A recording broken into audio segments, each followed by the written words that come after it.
lights are out, you stumble in the dark. You kept pushing on, but then you went too far. When your ship has sailed and all your dreams are lost, everything is wrong, you feel like it's your fault. Just remember, I will be there for you, baby. Remember, there's nothing out there to get you, don't forget it. When life throws lemons, just call me. Just call me. Just call me.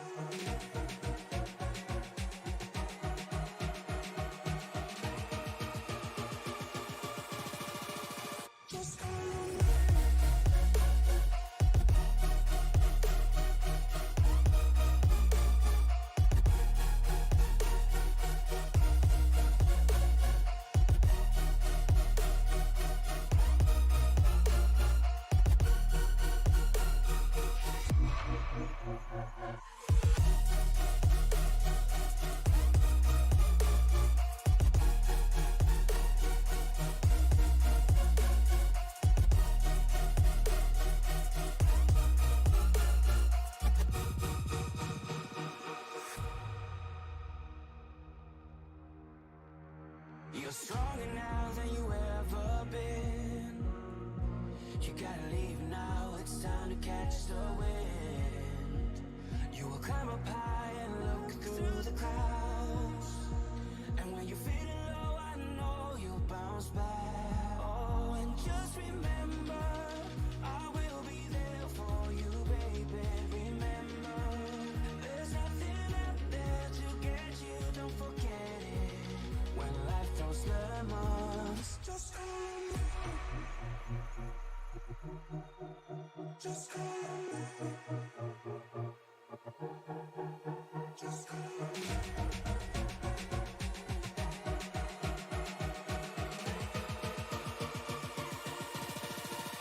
Just call me.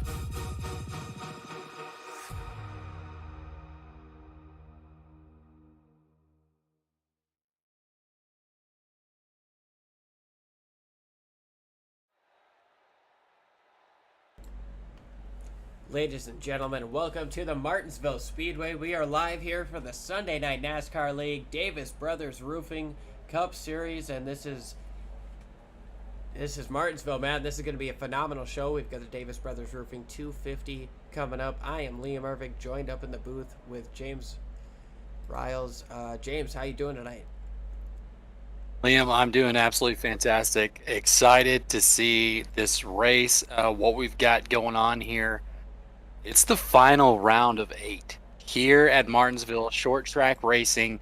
You absolutely can't find a better place to duke it out and see what's going to happen here, especially with, as we'll go over later, a lot of storylines to be had here as they're going to be getting completed with their qualifying. But a lot of things going on. It's going to be a good one. Stick around, Liam. You're going to be leading us through this thing.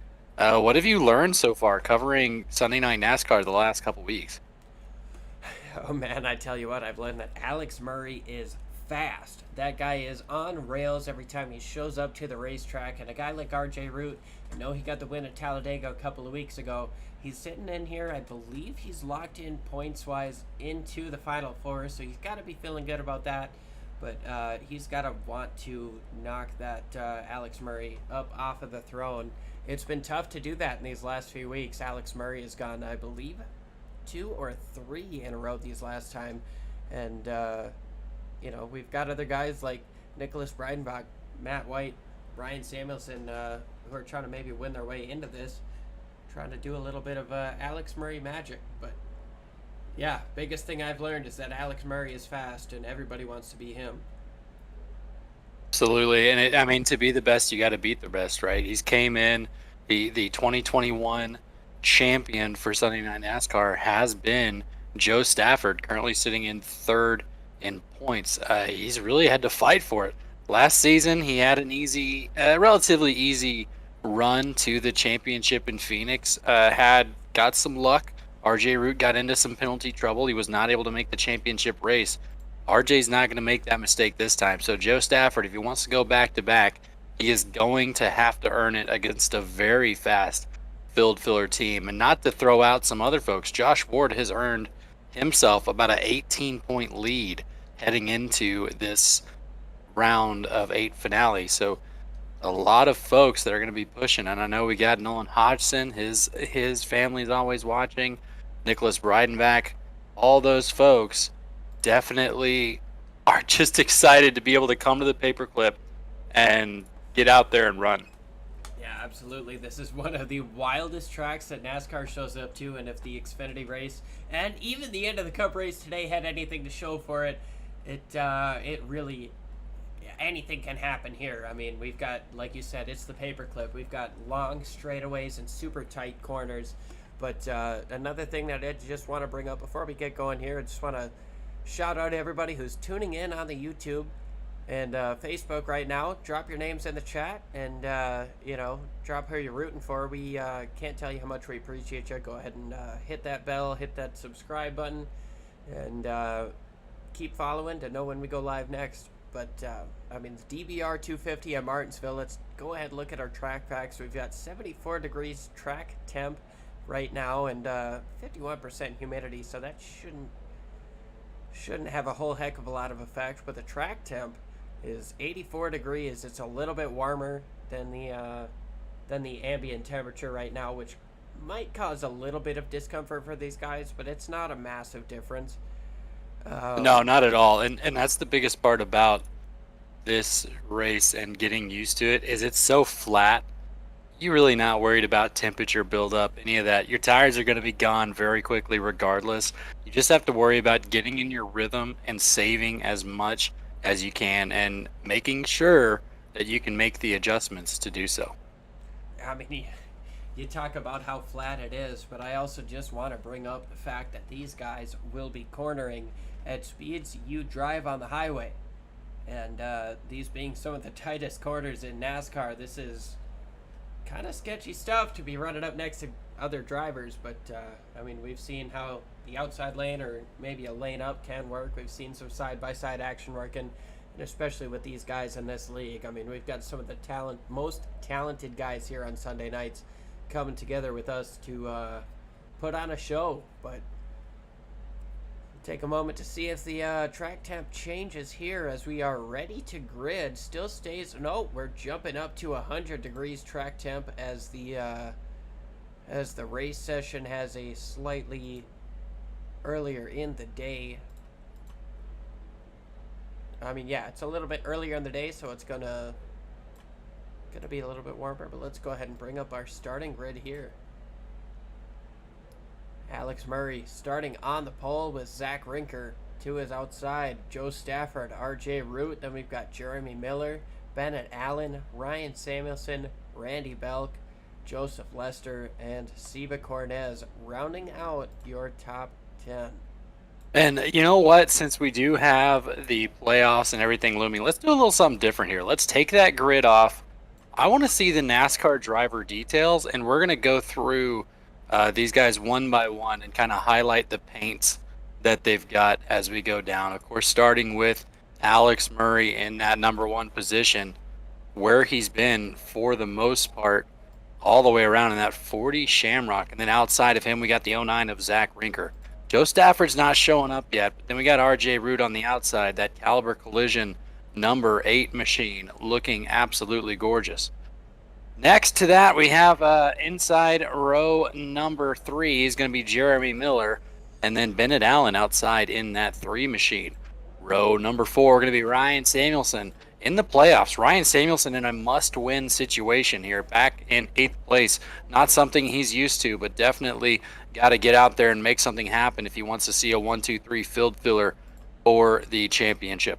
Then we have Randy Belk, and looking at Joe Stafford going back there, we got the 57, but Randy Belk in that 89 machine going to be outside row number 4. Row 5 is going to be Joseph Lester in that Waffle House 18 next to Seba Cornez. Then we have Nolan Hodgson and Nicholas Breidenbach, 2 playoff drivers fighting for a win. Nicholas in one of those win and you're in situations. Nolan can point himself in, but he has to have a good day, and Josh Ward has to have a really bad one. Austin Story there in the 23 machine, bad luck kept him out of the playoff, but something that he is dealing with here, getting out, soldiering on. Appreciate that. Wyatt Fink's going to be outside of Austin Story. Then we have Zach Osborne and Stoney Binfield. Bryson Alexander is going to be in 17th with that Toyota Camry 20 machine. Chris Claude in 10th in the 10 machine there. Row number 10 is going to be Josh Ward and Lauren Jones. Josh Ward, he's in 4th. He's got to have a good race. Otherwise, he's got some Nolan Hodgson creeping on him. Jeff Carson there in 20th position. Then we have Lauren Jones again. I already talked about him. And Alexander Gingler. Alex Princeton is going to be in 23rd position. Inside row number 12. Outside is going to be Matt Gaskins. Then we have Chad Sanner. Chad Sanner, one of those who fought really deep into the run, but unfortunately wasn't able to make it happen. Taking some learning curves and getting on with that. Then we got Ken Ron and Zindalin Collins rounding out the field. So let's go up front as we are about to get started. I'll let you take it away as the pace lights are off, Liam. Yeah, pace lights are off. We are getting ready to go green. The SNN crew has given us an extra lap to do what James just did, go through this entire field and give them all just a moment of recognition, because everybody here in this Sunday Night NASCAR Davis Brothers Roofing Cup Series is definitely appreciated. We appreciate all the drivers. We appreciate all the fans, and Chris Claude has made sure, and thanks to James for making sure it happened there, but yeah, Chris Claude wants to make sure that all these drivers get the recognition they deserve, because we've got 27 phenomenal race car drivers here to put the battle down at Martinsville. The paperclip, 250 laps here for the Davis Brothers Roofing Cup Series.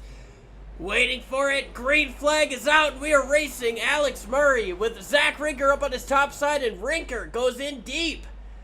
That's what we're going to see. You've absolutely got to get to the bottom here as everybody gets rolling pretty cleanly. You've got to work on getting to that bottom. Otherwise, you'll see here as we look farther back at that 3 machine, he is stuck to the outside. He's going to be hemorrhaging positions as Joe Stafford, he got down. He's going to have to make that move and stay up there in that 30 machine as well. So as we're seeing, guys just doing their best to settle in, do what they can do, and that 3 machine has got to find a way down at some point.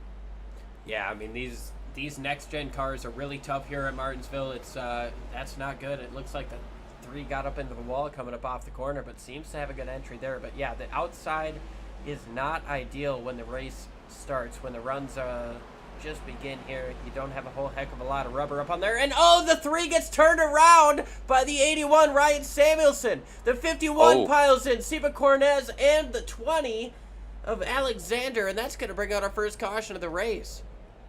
Nowhere to go at Martinsville. Wall-to-wall action is not a self-cleaning track. The 81 absolutely did not need that to happen, because he is one of those who has to lock himself in the hard way. So we're going to see what's going on in the head. Doesn't look like there's too much damage on the 81 machine, nor the 3. That's the good luck here, but definitely something to keep an eye out as these guys get farther and farther in. Yeah, we're going to go ahead and take a look to see what happened here. We got side-by-side action. We were obviously watching the 3 and the 30 race side-by-side, but we get down into turn 1 on this slow-mo angle, and it looks like the 30 is on the inside pretty clear right now, but the 3... speed it up. Looks like we're a little bit too far back there. Maybe into the next corner here. Yep, into the next corner here is where it happens. The 81 getting checked up behind the 30. Might have locked up a bit, but either way has a correction, comes up the track, and gets up into the 3. Both of them go sideways. And it's just kind of calamity. You see the 16 getting into the 54 back there, and And so the it 23 begins, Liam, because Seba Cornez, the 54 of Nolan Hodgson in there as well. Josh Ward's trying to come up the back of it, and luckily gets out unscathed.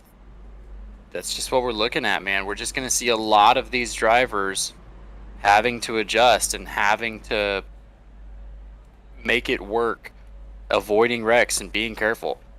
It's a long race. Absolutely. I mean, we're 5 laps in out of 250, and let's get the ticker up there, Liam. oh, yep. And then you can take the driver details off as well. So, of course, a lot of these cautions going to be brought to you by Buttkicker, because that's what we're going to see as the admin's doing his job. I love to see that. Look at that pace car. Already got the lights off, ready to rock, as Alex Murray's going to have to try and stay in front of these guys. It's kind of a double-edged sword here, as we're going to watch Alex get going on lap 8 of the DBR 250 here at Martinsville.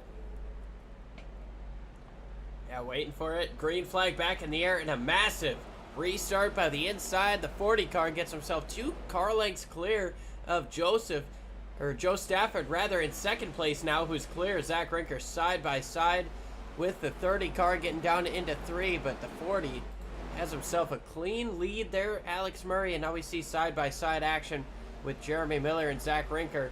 Rinker looks to be able to get up in front, but there goes Miller down to the inside. These guys hitting through turns 1 and 2. Caution, Seba Cornez. Look at Seba or Alexander Gingler.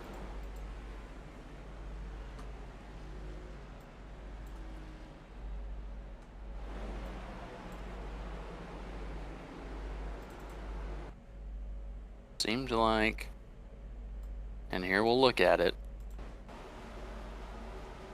Yeah, we're looking on Alexander Gingler right now. So Happened in front of him. The incident had happened in front of him there. We'll go back, look at Seba.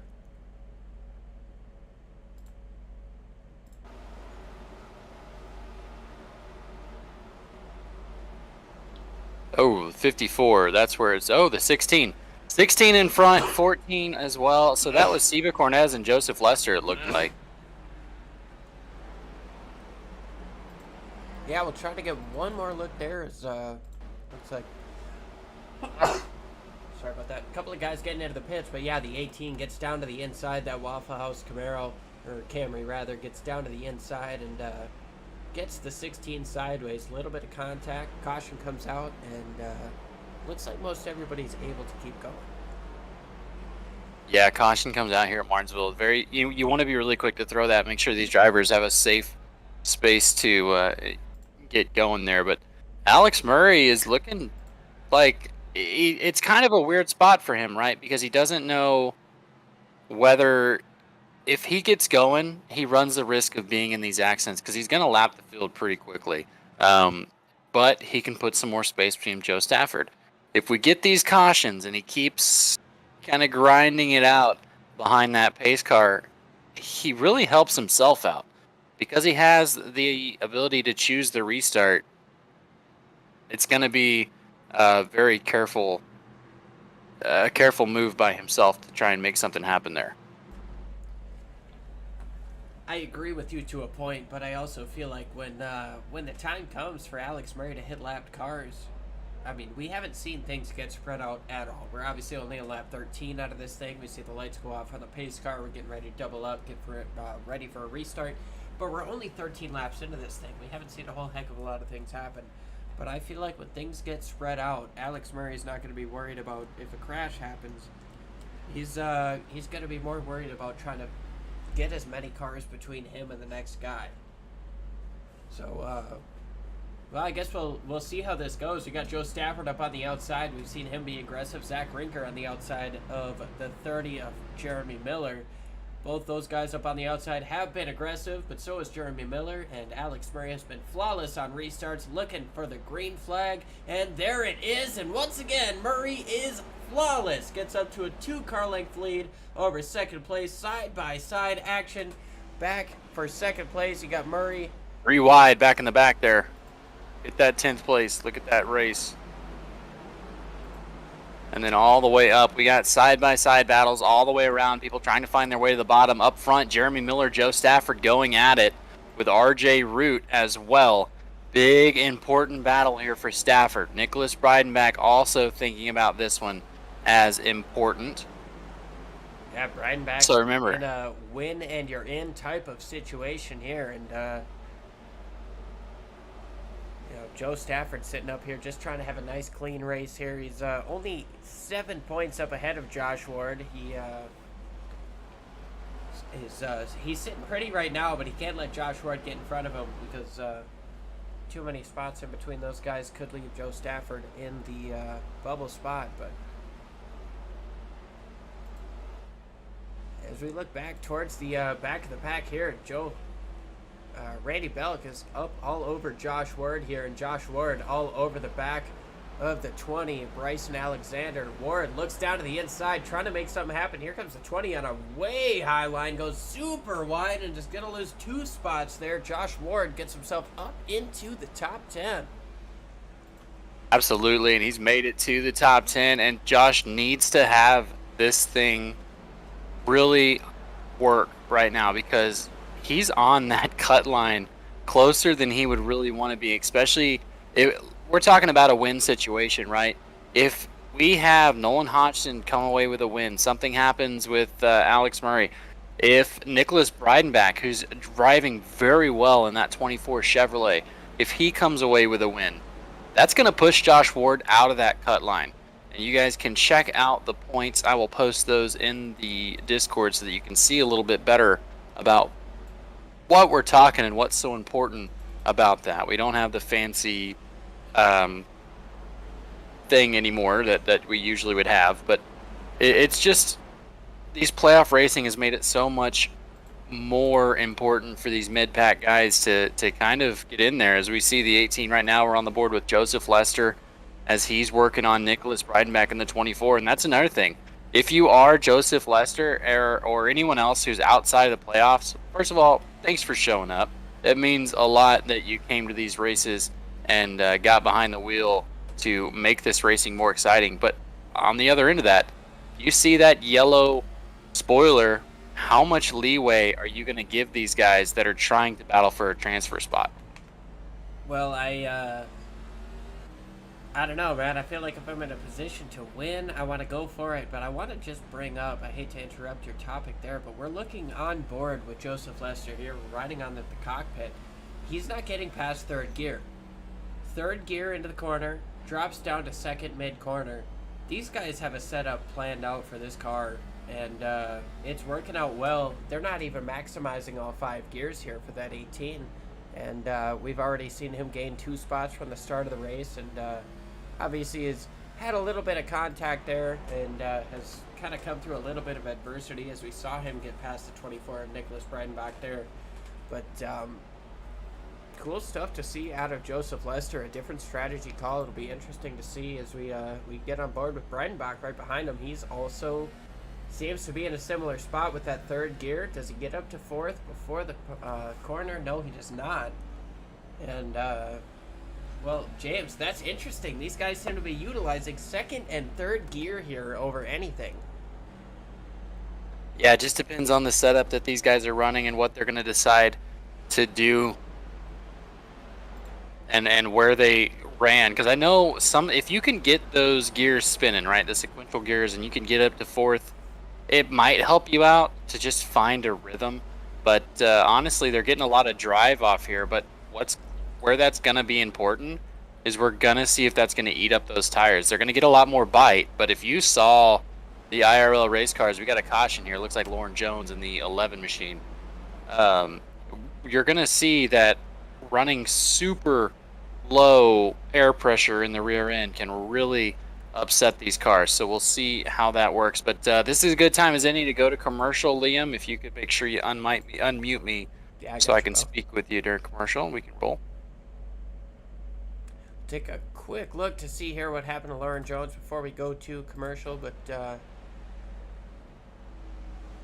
yeah, coming up off of turn 2, everything looks clean. Seems like the problem came up off of turn number 4, but yeah, there comes Alex Murray to the inside. Lauren Jones moves up to the outside, spins it around, trying to stay out the way, and that brings out our next caution. So yeah, we'll be right back, and thanks for tuning in. There's a new approach to lawn care, Preen 1 Lawn Care. Preen 1 does away with the hassle of multiple bags of different products. It has everything you need for a beautiful lawn in one bag. And all it takes is one application. For season-long weed control and feeding, apply the granules when the lawn is wet and weeds are actively growing. It blocks crabgrass all season. It prevents crabgrass seeds from growing. It kills the seedlings too, even when applied 4 weeks after they sprout. It's your best defense against tough weeds like dandelion, chickweed, henbit, and hundreds more.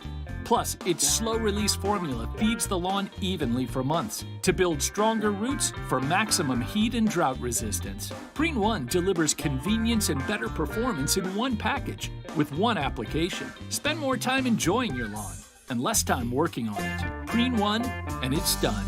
It's a lawn dream come true.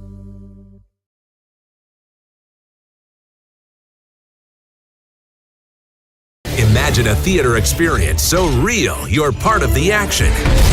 Breakthrough technology that shakes your seat at precisely the right moment so you can feel the action on the screen. Choose 4D cinemas powered by Buttkicker for the ultimate theater experience. And for the ultimate in movies, gaming, and sports at home, add your own Buttkicker, a simple, wireless, affordable device that takes just your own Buttkicker, a simple, wireless, affordable device that takes just seconds to install. Text the word on the screen right now to receive a special offer. Get Buttkicker and feel what you've been missing.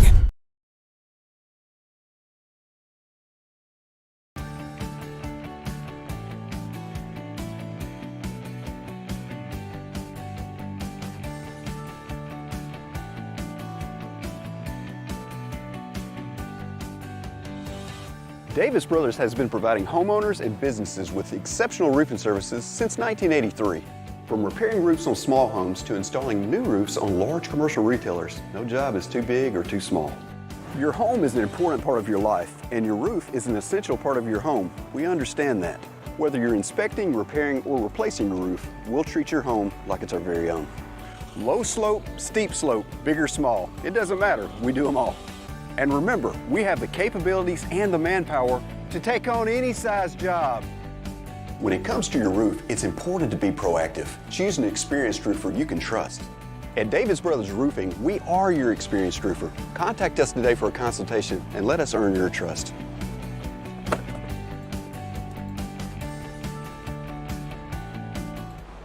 All right, we are back live here at Martinsville as Nicholas Breidenbach is side by side with that 16 car.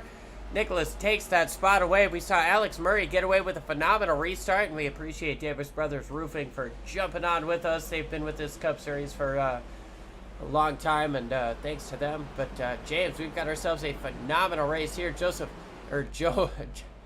Ward to the inside of Nicholas Breidenbach there.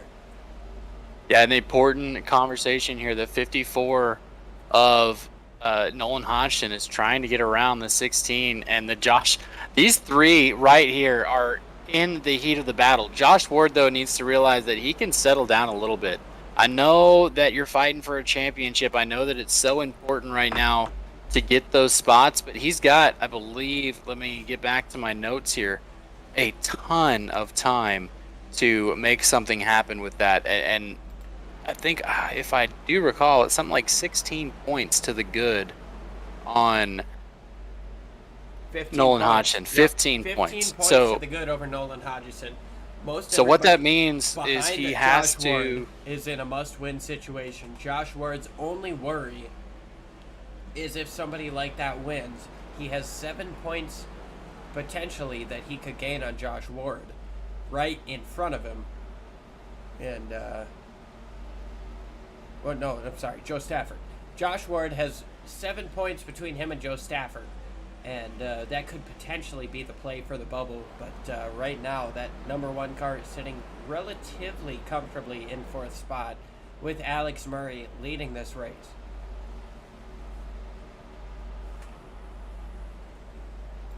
Yeah, absolutely. And one of the big things here, as Lauren Jones has crashed yet again, as we see Zach Osborne, Seba Cornez going underneath. Caution, it will throw Yep, caution on is Lauren out Jones. That once is his again. second one. But yeah, what you were saying, just as long as the number 1 car of Josh Ward can be in the top 10, which we just lost him. Did he just come down pit road? Looks like Joe Stafford, Zach Brinker, they're all coming down pit road. Let's go back live to the pit lane camera.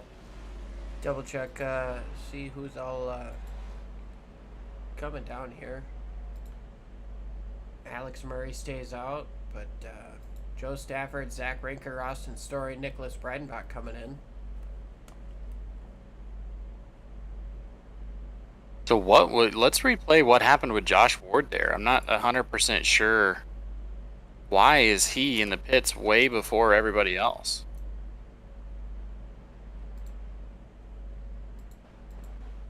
Yeah, we'll try to take a look. See here under green, he's getting up behind Nolan Hodgson, who turns to 16 sideways, and Ward has nowhere to go. Gets hit in that right rear, and then gets hit once again and turns upside down. Oh no!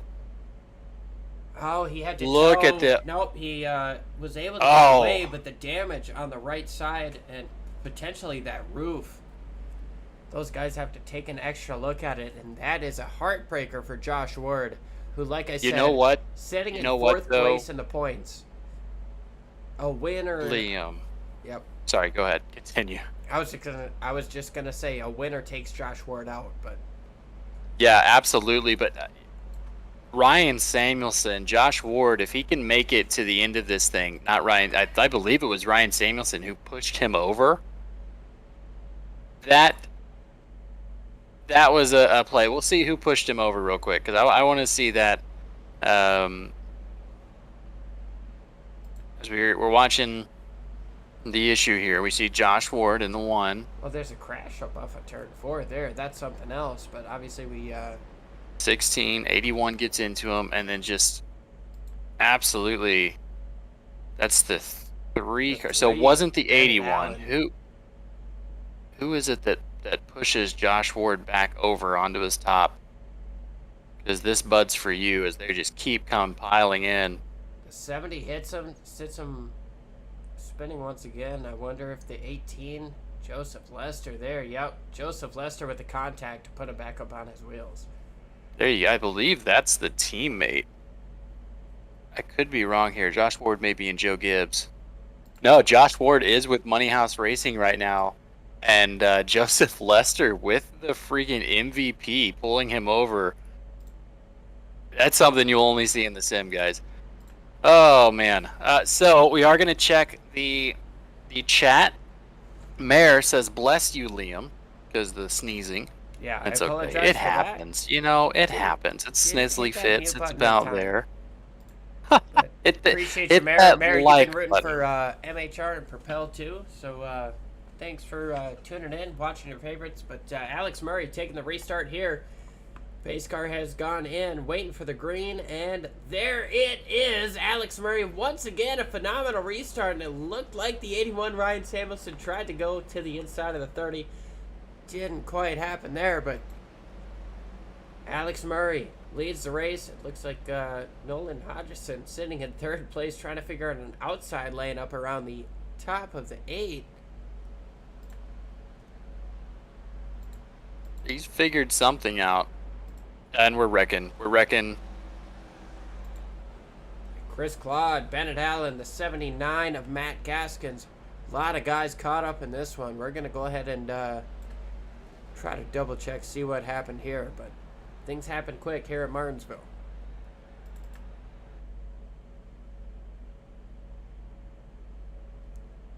Looks like we'll have to go a little bit further back. We'll take a lap and try to dissect it from there. But we see the 10 of Chris Claude racing. We got 4 wide right in front of him. Super sketchy stuff. Still 3 as they get in front of him. Joe Stafford to the inside of Chris Claude. And the 49, Matt Gaskins, got turned around. And that 3, unfortunately, and Send not the of his Collins own right. doing, has just been around every issue we've seen.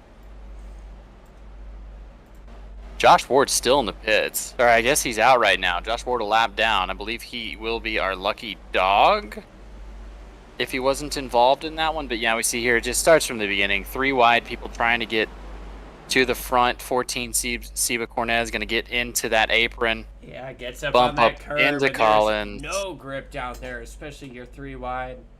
Collins gets turned around, and there's just kind of nowhere to go behind it. You see Cornez trying to push through, and that 49 ends up back up across the track right in front of Chris Cloud, and a lot of guys can't do much but hit the brakes. Absolutely, and here's what happens in every. So, for those that don't know, if you are tuning in from the INSNF race, don't think that this is indicative of the way drivers race, no matter what league they're in. Martinsville is a very tricky track, especially for folks that are trying to come in here and make themselves known. The biggest thing, though, if you're watching, if you're thinking, man, how can we not do this?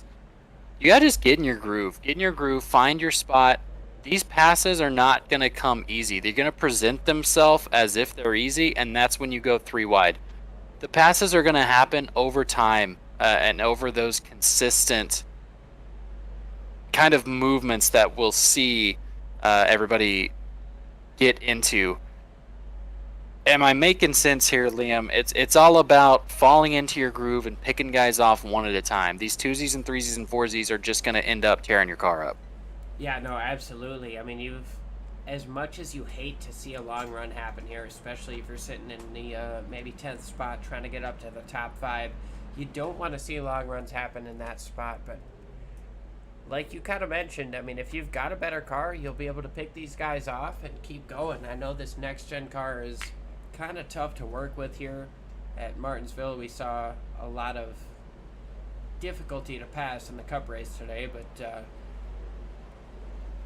well, this is iRacing. This is Sunday Night NASCAR. This is the Davis Brothers Roofing Cup Series. This isn't what we saw on Sunday afternoons. This is a whole new show. Absolutely. As we have the 1 to go in the air, the 40 of Alex Murray, that Shamrock Chevrolet has been quite lucky so far. He's going to get the green flag. Going to be in control of the restart when we come back around. And ladies and gentlemen, we're racing again at Martinsville as everybody's going to get started. Alex again off to a good jump. Nothing you can do about it. Folks jumping lines, trying to get to the bottom as they work their way into turns number 1 and 2. We are off to the races.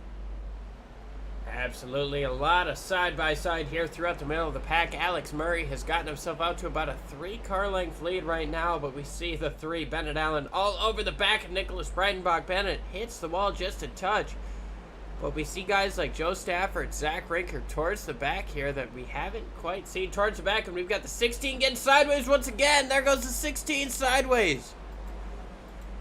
Caution is out from the 16. Seba Cornez gets run into and heads on into the inside wall. And that's Zach Osborne. Now, correct me if I'm wrong. Was Seba Cornez ever the 16 machine? Because I also am getting that mixed up in my head for some reason. Chat, let me know. As far Was as I know, Seba... Seba never was in the 16 machine. He's always been in the 14, but it looks like Seba's getting checked up, and Chris Cloud right behind him. I don't know running why. into him. I don't know why I'm thinking that. So, as we're going to update you guys on our playoff standings right now, no one up front. Alex Murray is elected not to pit at all. He, of course, is locked in with the number 2, RJ Root. Nolan Hodgson, if we take a look at that Toyota, currently sitting in 3rd place. He came down pit road on lap 10 to get some damage fixed on that Toyota Camry, and he is back out there. Right now, as it sits, Nolan Hodgson would make his way in if it ended right now, because he is those positions up on Josh Ward, who just came down pit road again to try and get some damage fixed. He's just got to be, if you're keeping score at home, that ticker, that 54 has to be 15 positions ahead of Josh Ward, and I believe he may have the tiebreaker. Hopefully we don't get into that. But right now, he's close. He's got to make himself in there. But Ryan Samuelson, another one, as long as Joe Stafford, who is currently, where are we seeing Joe Stafford at? Joe Stafford is sitting in 16th place. As long as, actually, Joe Stafford is also mathematically in, because he needed 33 points to be to the bad. And I know we're talking a lot about points, folks, but if you hit that like button, I won't talk about it anymore. No, I'm just kidding. We hit definitely that subscribe button and we won't talk about it anymore. Absolutely. Just kidding. No, we've got a phenomenal points battle in front of us, and like James has mentioned here, it looks like 3 guys have locked their way in points-wise. Obviously, Alex Murray, the winner of the last 2 races, has gotten himself in, winning almost winning out of this round. We've still got 200 more laps, or just under, to figure out if he does win his way through this round. But turns out that 3 out of 4 points will, or 3 out of 4 spots could end up on points. And yeah, like you mentioned, Nolan Hodgson, 15 spots up above Josh Ward. That could, I mean, if it stays that way, we've got a long way to go, but that could be huge unless we get somebody crazy winning, like Nolan Hodgson, like Ryan Samuelson. Yeah, ideal right now, we can get 2, well, we can only get 1 new players. Win and you're in. Right now on points, though, Nolan Hodgson is going to be the guy if it were to end right now. So we have the 1 to go.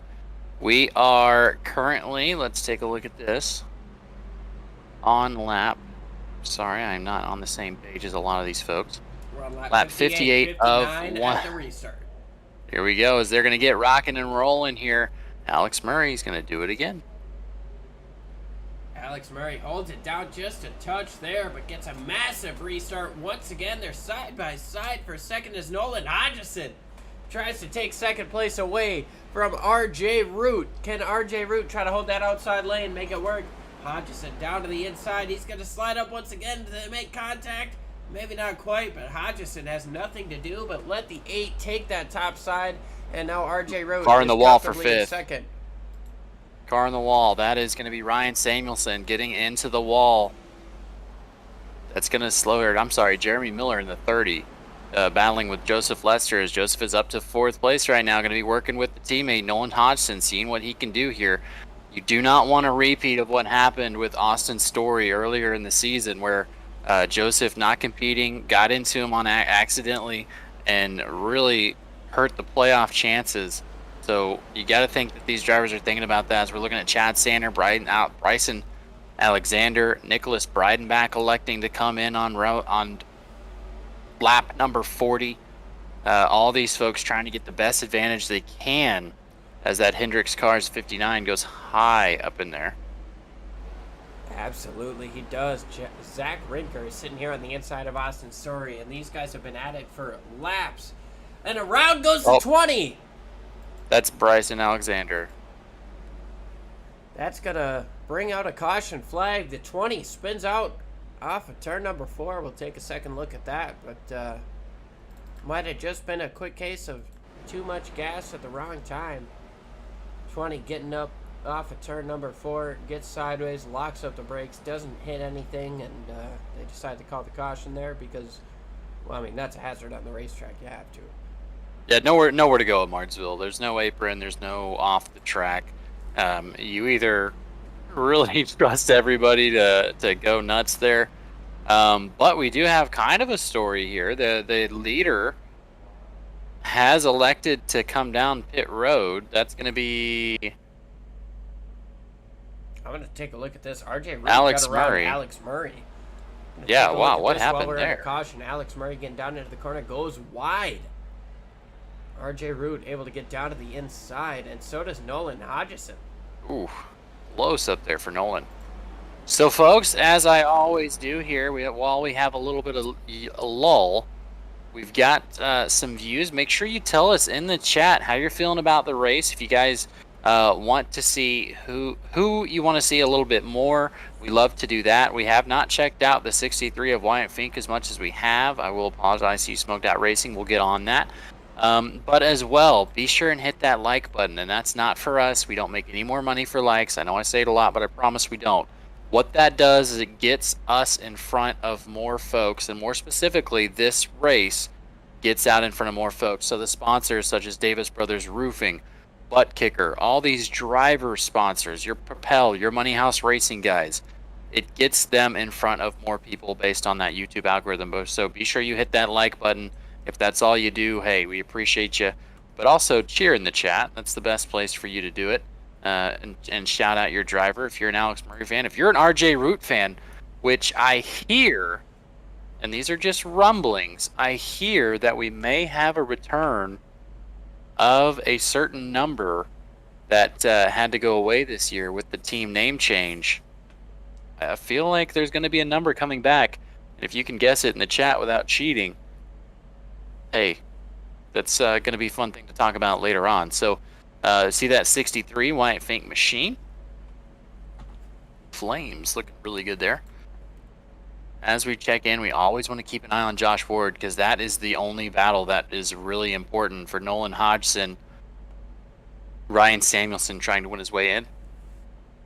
Joseph Lester, Alex Murray. Ooh, that's going to be pairing. That's going to be fun to see here in third position. I know I'm bouncing around a lot, but ladies and gentlemen, it's going to be a really fun restart here.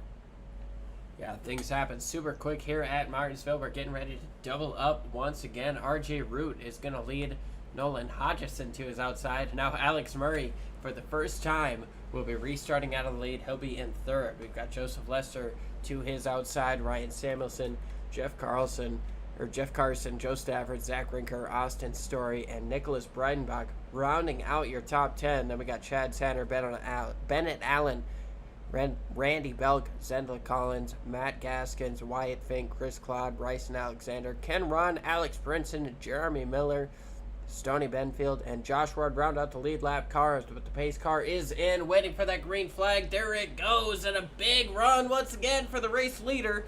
This time it's RJ Root. Here he goes, the 54, Nolan Hodgson. Got to get down in front of the 40. Not going to be able to do so. Who's the 18 going to stick with? He's going to stick with the 40. Hard on the binders. Brakes really hard, allowing the 54 to get in there. Here's the thing about Alex Murray. He doesn't care if he wins or not. He's locked in. You can't take the points with you when he goes. Maybe it's time to make a statement. If you've watched this race over the season, you know what I am talking about.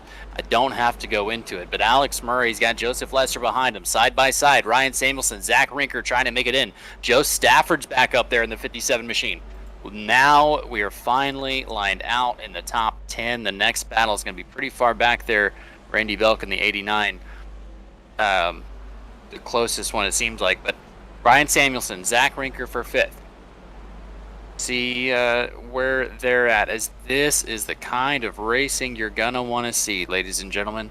These guys lining up. It's gonna be kind of a choose your battle right now. If you've got somebody sideways with Joseph Lester there coming up off of the corner there. It gives Samuelson an opportunity to jump up top, but then comes Lester hard on the inside, able to take advantage of that track's position.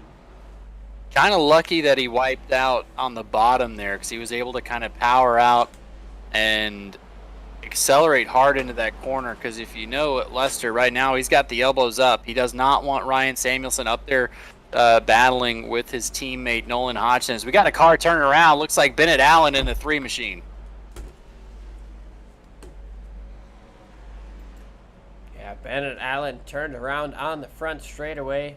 That's going to bring out another caution here. We'll go ahead and take a look to see what happened.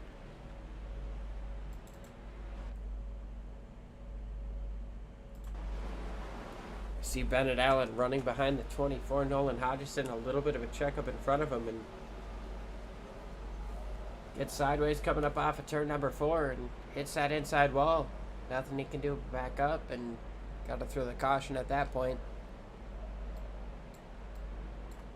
Yeah, absolutely. And as we've talked about it, folks, it definitely happens. But it looks like we are going to have some pits here with this change. RJ Root going to come in, Nolan Hodgson, Alex Murray. coming down the very busy pit road that you see at Martinsville. Because it's the paperclip, it's got such a tight and odd clustered schedule. You've got to be very careful when you're coming in. Nolan Hodgson taking right sides and lefts. He's going to get that next gen Toyota Camry going. These guys have a lot of folks to get through now.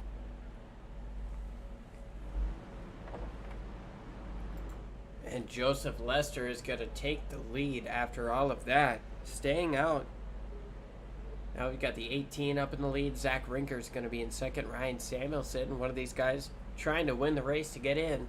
He's going to be restarting third. And I know we've got a long ways to go, about 175 laps, but got to feel good about that track position, right?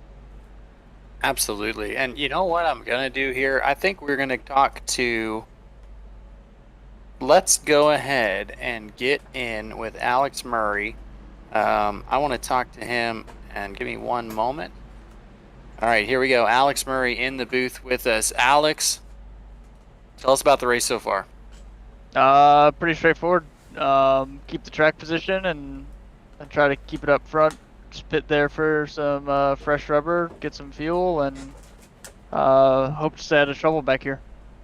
Hey, go ahead and show the 40 car for me there, Liam.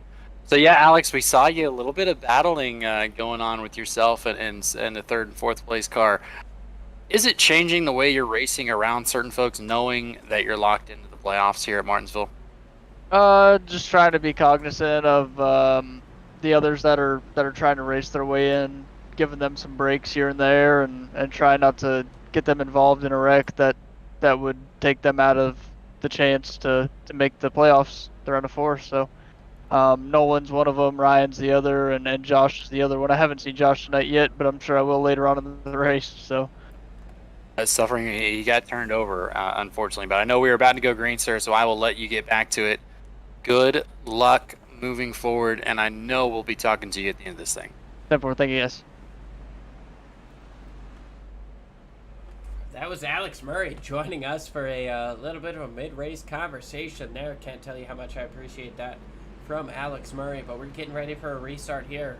Old tires on the front row, newer tires on the back. We got Joseph Lester, Zach Rinker, a couple of new faces at the front row. Let's see how it goes.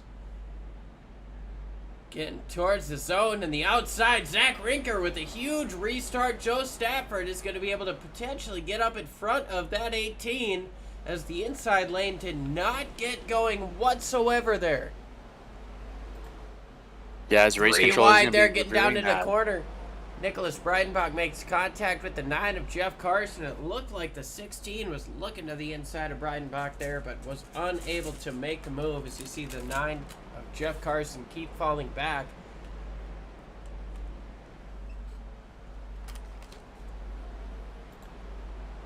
As we're going to see that restart and kind of see what happened there on the outside. We are getting word that the 18 was in the wrong gear. Called that one, but we'll see where NASCAR lines out with that. Is Joe Stafford able to bring himself into the bottom lane there? Definitely helping him out with that. As here's 3 wide. Yeah, Bennett Allen, Wyatt got Fink, up Alex into the Murray. wall there coming up off of turn number 2. It gave Fink and Murray a good chance to get down to the inside of him. Now Bennett able to get out in front of these guys as Murray works the outside of Wyatt Fink. Fink in that number 63 Chevy Camaro there. A little bit of flames up on that paint job. But there's the 89 going up wide too. Once again, there's Randy Belk going wide. So it seems like a small mistake is going to be detrimental to these guys. Yeah, absolutely. Randy Belk, Wyatt Fink. But here's what we're looking at. Look at that 54 Nolan Hodgson already back into the 10th position. He's got RJ. And we got a crash on the front That's the straightaway. 23 Austin Story. Austin Story, yes. Spins around down the front straightaway, and that's going to bring out yet another caution here today.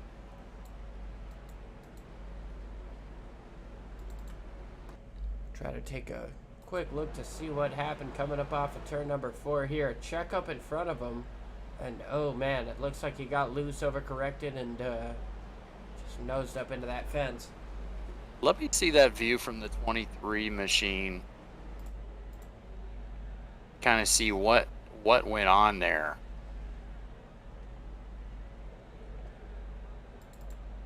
That looked like it involved a car that I didn't know he was near. So Joseph Lester gets loose. 61 gets sideways in front of him. It looks like oh, it looks like on the shift as we ride on board. It looks like on the shift to third. The wheels got a little bit squirrely at the back and just kind of a bad overcorrection there with the shift.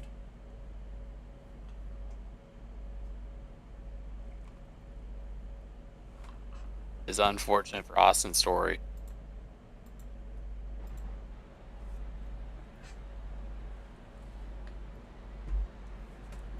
Well, why don't we go ahead and get to another restart here, let these guys sort these things out,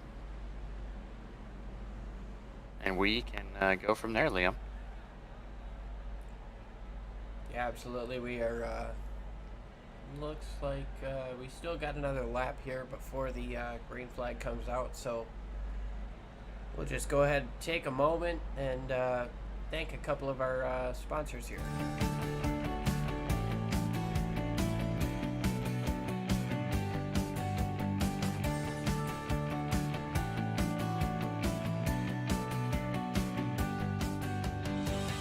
Davis Brothers has been providing homeowners and businesses with exceptional roofing services since 1983. From repairing roofs on small homes to installing new roofs on large commercial retailers, no job is too big or too small. Your home is an important part of your life, and your roof is an essential part of your home. We understand that. Whether you're inspecting, repairing, or replacing a roof, we'll treat your home like it's our very own. Low slope, steep slope, big or small, it doesn't matter, we do them all. And remember, we have the capabilities and the manpower to take on any size job. When it comes to your roof, it's important to be proactive. Choose an experienced roofer you can trust. At Davis Brothers Roofing, we are your experienced roofer. Contact us today for a consultation and let us earn your trust.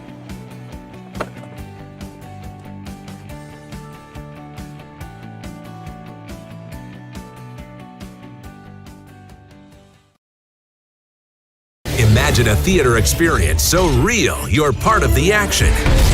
Breakthrough technology that shakes your seat at precisely the right moment so you can feel the action on the screen. Choose 4D cinemas powered by Buttkicker for the ultimate theater experience. And for the ultimate in movies, gaming, and sports at home, add your own Buttkicker. A simple, wireless, affordable device that takes just seconds to install. Text the word on the screen right now to receive a special offer. Get Buttkicker and feel what you've been missing.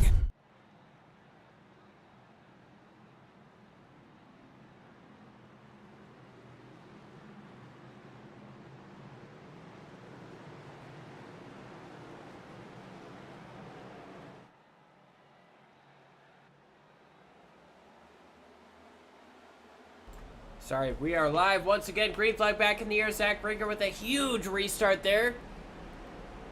Gets himself a couple of car legs on the rest of the field as everything gets jumbled up. We'll try to figure out what's going on with the ticker there, but lots of battling going on mid-pack here, side by side for fourth place, as you see Nicholas Breidenbach racing side by side with the 30 of Miller. And even further back, we've got Jeff Carson racing hard with RJ Root, trying to work his way back up through the field now. Alex Murray doing the same, getting out of the inside. You see the 89 getting sideways, coming up off of turn number 4. 89, Randy Belk able to keep it straight, but just a quick moment there for him as he came up off of turn number 4, just coming up, trying to come up in front of the 20 of Bryson Alexander. Absolutely. As you show, there we go. It is back up. We are good to go on the ticker. Yeah, I'm not Randy sure Belk. why it didn't roll, but Yeah, it sometimes it does that when there's a lot of changes. But the big story, Joe Stafford in that number 2 position. We see Josh Ward is in 21st, and remember that magic number 15. That's where Nolan Hodgson has to be there.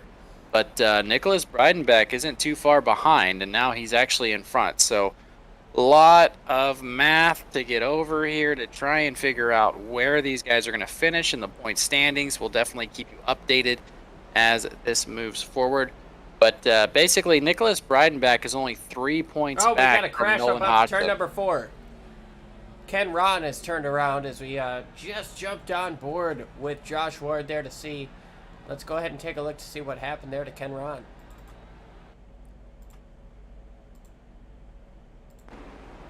Looks like he's on the outside of Story there. Gets up on... Oh, he hit that transition between the concrete and the asphalt. Got him a little bit sideways.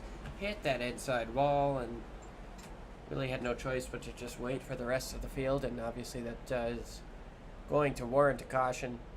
Having a sideways car up on the racetrack is always going to do that. But that's going to slow us down once again as we approach lap 100. And... well, I mean, I know we've got limited tire sets here, but if you're sitting on the pit box, you see this many yellows. What are you thinking for strategy? I mean, you've obviously got to pit once for fuel at least, so... Yeah, you got to pit once, but here's the thing. We only have 2 hours and 30 minutes to run this race. Based on that, we started at 8 o'clock and we're not halfway through yet. I think you're thinking stay as front as long as you can. There's a couple folks. Zach Osborne hasn't pitted yet, so he hasn't had to come down with fuel. You're looking at your fuel run probably being 80 laps, maybe 90. But with these yellows, you might be looking north of 100. Tire wear doesn't seem to really be the issue because right now everybody not really having to use their stuff up. You're not battling. You're not seeing the battles where somebody gets pushed out of the way and has to keep that edge there. So that's the biggest thing, is to watch where these guys are going to be as far as that's concerned. As we have Zach Rinker up front. Joe Stafford, the big story of the night. Alex Murray's early pit, or late pit, I guess, comparatively, has put him in 10th with RJ Root, Nolan Hodgson, and Nicholas Breidenbach in front of them. So it's really going to be a chess match of who's going to pit during which caution. Now, these races do tend to even out, get a little bit cleaner as the race moves on, strictly because a lot of these cars are going to get tired of being out here, or they're going to hit the pits and just be done with Martinsville and look to Phoenix next week, and a couple guys are going to crash out and have that damage. The one who's not going to give up at all that's going to be the number 1 of Josh Ward, as we can take a look at him in the pits right now. Josh Ward has been fighting. He's got the lucky dog, keeps coming in for damage repair, keeps trying to make something happen there, and we're seeing it as that car is, you can kind of see where the damage is at. I mean, but he is fighting. That's perseverance right there. I mean, he stayed on the lead lap. He is still a lead lap car right now, which is something to keep in mind with that points battle with Nicholas, or with Breidenbach and Hodgson, that whole battle going on up there. But Josh Ward, while he is technically sitting out of the battle right now, or on the outside looking in, still sitting on the lead lap, and I tell you what, a bit of attrition could definitely put him right back into this thing. Yeah, absolutely, and that's what I was talking about. That attrition is going to happen as they get going back here. Are we green flag? We are. Zach Rinker is green flag. They are moving around. Caution might be coming out. I see a lot of movement in the ticker here. As Bennett Allen, Nolan Hodgson going at it for 7th. Yeah, sorry Nicholas about that. Breidenbach. So Nicholas Breidenbach, Nolan Hodgson, 5th and 6th. This is the battle that's the most important to watch on the field right now, because these two are pretty much battling for the extra playoff spot if Josh Ward isn't able to get it together. Joseph Lester in front of Breidenbach, in front of the 54 teammates of Nolan Hodgson.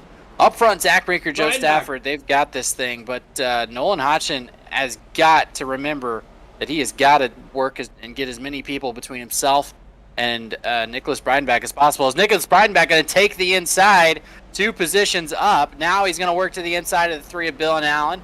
keeping him in his Oh, sights. Jeremy Miller stuck to the high side underneath Lester as well. And Yeah, now Allen we had are nowhere to racing. go. Nolan Hodgson tried to put his nose up in the middle of 3 wide, potentially there, but Bennett Allen trying to follow the 30 through the top side, had nowhere to go, runs into the back of him, and now Nicholas Breidenbach takes up that top spot. RJ Root now side by side with Bennett Allen. Root trying to take away that number 6 position. Is he going to be able to? Yes, it looks like he is, and now that's the top 5 spot as they race down into 1. It looked like Root was going to send it on Nicholas Breidenbach, but Root didn't have to. Breidenbach goes wide, and now Root has the entry into 3, and he slides up. Oh. Contact with the 24, sends the 24 wide. Absolutely, and I think Lester's out of this race. Don't know what happened there. Did Lester DQ'd? Joseph Lester. That's a tough deal for him. Did we have another DQ? Randy Belk is in the pits dropping back. He has But decided hit TV1 there. jump to the pits, but yeah, tried to figure out what was going on with the Joseph Lester machine, but there's nothing doing there as we jump back up front. Zach Rinker has about 3/4 of a second over second place Joe Stafford. Joe Stafford trying to reel him in, has about a 2.5 second gap over third place, but RJ Root sitting here trying to figure out a way down to the inside, and a power move down to the inside is going to take third place away. RJ Root passes Jeremy Miller, and Nolan Hodgson looking to follow right behind. Gets that job done here. Nolan Hodgson, we obviously talk about, has a lot on the line, sitting in 5th place, just a couple of spots up out of the 15 points out of the championship 4, but a win would eliminate all of those worries. Sitting in 3rd place right now. Not a Has bad the run. tire advantage over Zach Rinker and Joe Stafford, as we're going to get a little bit of a green flag. As Chad as we are Sander has wrecking. crashed. Chad Sander. It looks like Wyatt Fink. 63 machine involved in that one as well. Chad Sander got up into the wall coming through 3 and 4 and comes down across the track right in front of Fink.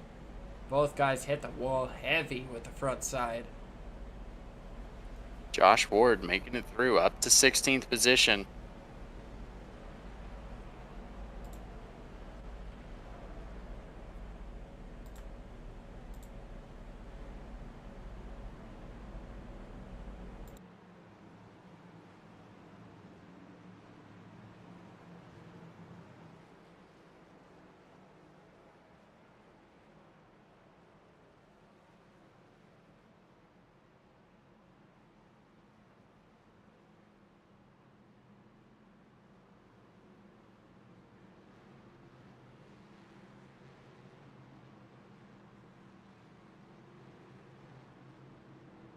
So Zach Rinker going to take that one. Joe Stafford in 2nd place. RJ Root 3rd place. Nolan Hodgson going to come around in 4th. Alex Murray trying to creep back up there into 5th. Big loser out of that income. Jeremy Miller is in 6th, but the biggest loser there, Nicholas Breidenbach, after the contact with RJ Root, incidental racing contact there, nothing malicious. He did follow that outside line and lost 3 positions on Nolan Hodgson. So he has got to get up there and try and contest. Nicholas has one number in his mind. You can't control what Josh Ward is doing. You can't control how his car is handling. You got lucky that he got into that incident, to be honest with you.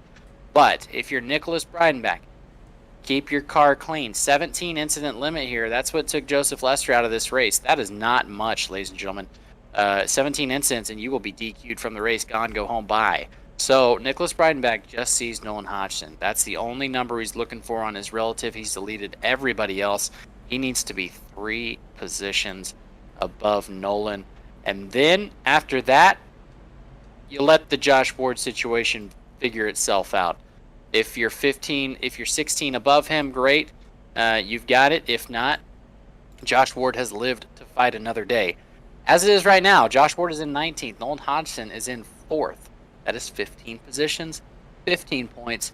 I believe Nolan Hodgson is going to have the tiebreaker, but I am unsure if it does come to that. But Nolan Hodgson, however, on the other side of that Nicholas Breidenbach coin, Nolan Hodgson having a really good race up to 4th, basically following RJ Root and Alex Murray around, and that was a good group to follow around, wouldn't you say, Liam? Yeah, absolutely. I mean, we've watched RJ Root all year. I mean, obviously Alex Murray is, he's won 13 races this year. He is one of the best to follow, but RJ Root has been able to get the job done at a variety of different tracks. I mean, we saw him win Talladega just a couple of weeks ago, and yeah, I mean, I'd say he's at pretty good company with who he's following. Absolutely. Zach Rinker going to have the advantage on the restart. Joe Stafford going to be on the outside. Joe really just wants a win, so he doesn't have to worry about it. Get himself some momentum moving into the playoffs. Yeah, we'll take this wide angle here going through turns 3 and 4. You see the pace car make that hard left and get so far up in front of these guys taking that inside lane. But as we get to the Geico restart zone, green flag is out and a huge run for Zach Rinker. We'll see if Joe Stafford can get anything going on the outside. Nothing doing. RJ Root down to the inside, trying to make a move for second place, and Nolan Hodgson trying to figure out which lane is going to be the better one to follow as Nolan Hodgson gets right up to the back bumper of RJ Root. Has to check up just a moment coming up off the corner, and that kind of cost him just a touch there as they are still side by side for second place. RJ Root trying to complete that pass over Joe Stafford, and looks like he's going to be able to. Is Nolan Hodgson going to be able to get down to the bottom? And no, he's not, as he now has Alex Murray to worry about right behind him. Alex Murray, obviously the pole sitter of this race. He led a lot of laps. Joe Stafford is coming into the pits. Yeah, black flag. Black flag for the restart. I guess he was ahead of Zach Rinker. We'll take a look at it here in a moment. That's big. Yeah, absolutely. We'll try to take a look at that restart there and figure out what happened as we see Zach Rinker now. He's still got a half a second lead. But let's go back and take a look at that restart there. Try to take a little bit closer of a look here coming up off of the corner here. Zach Rinker. Joe Stafford on his outside. I'm not sure if Stafford jumped and then stopped, or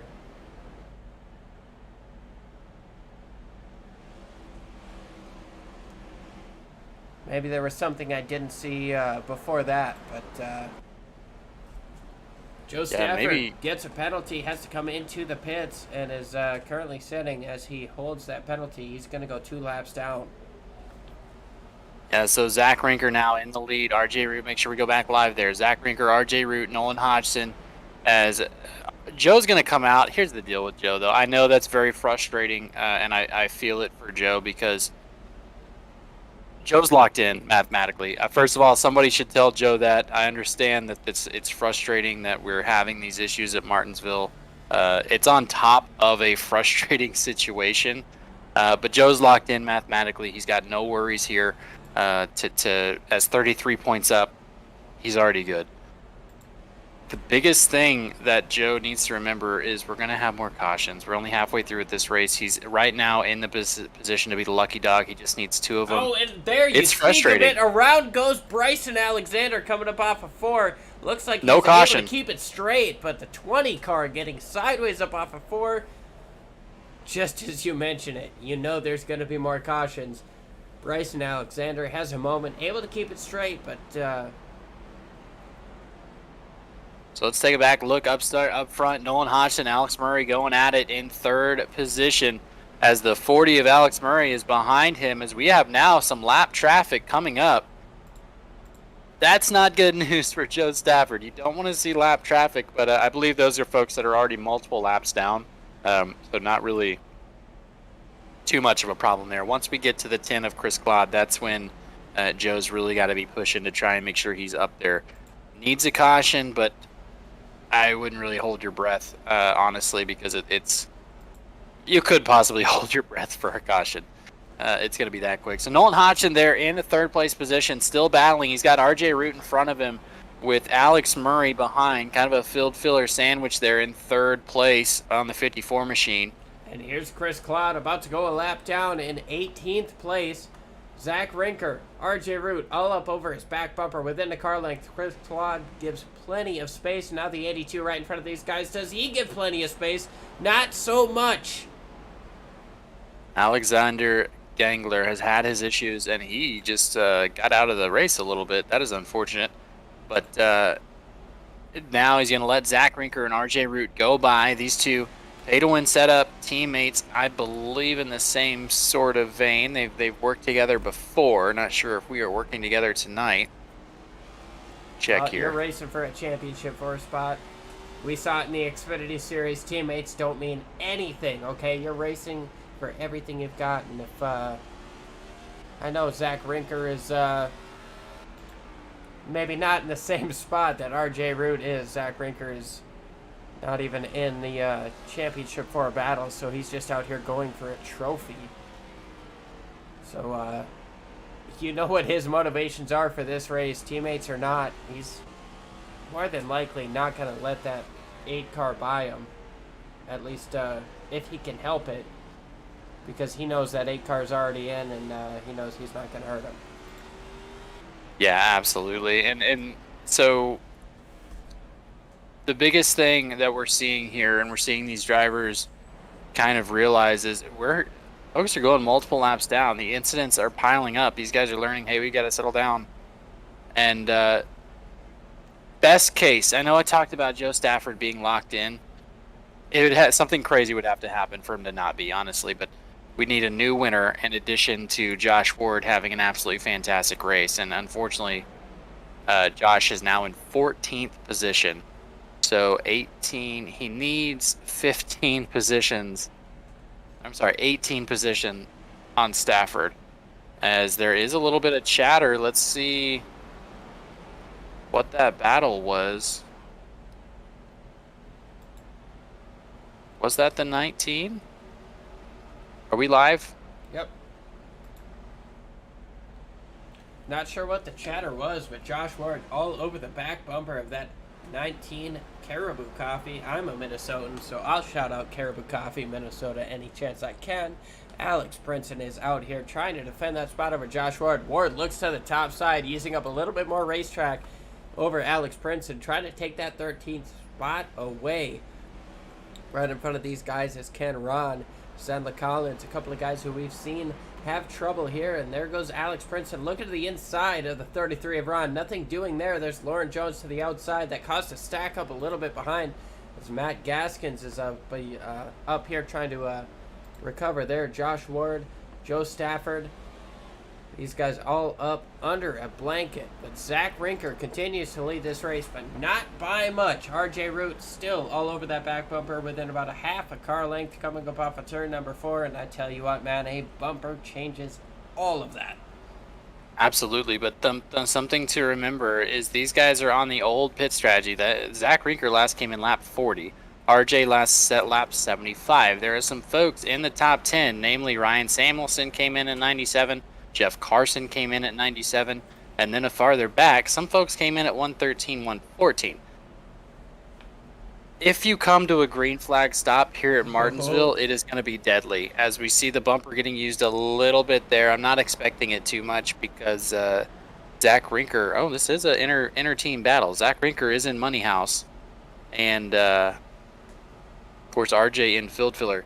You guys in the chat, you guys got to keep me honest on that stuff. I'm gonna say some wacky stuff if you don't get out there. As Josh Ward's about to go a lap down, and RJ Root is absolutely on it into turns 1 and 2. As we get to the back of the field, Josh Ward there about to go a lap down right behind Alex Brinson.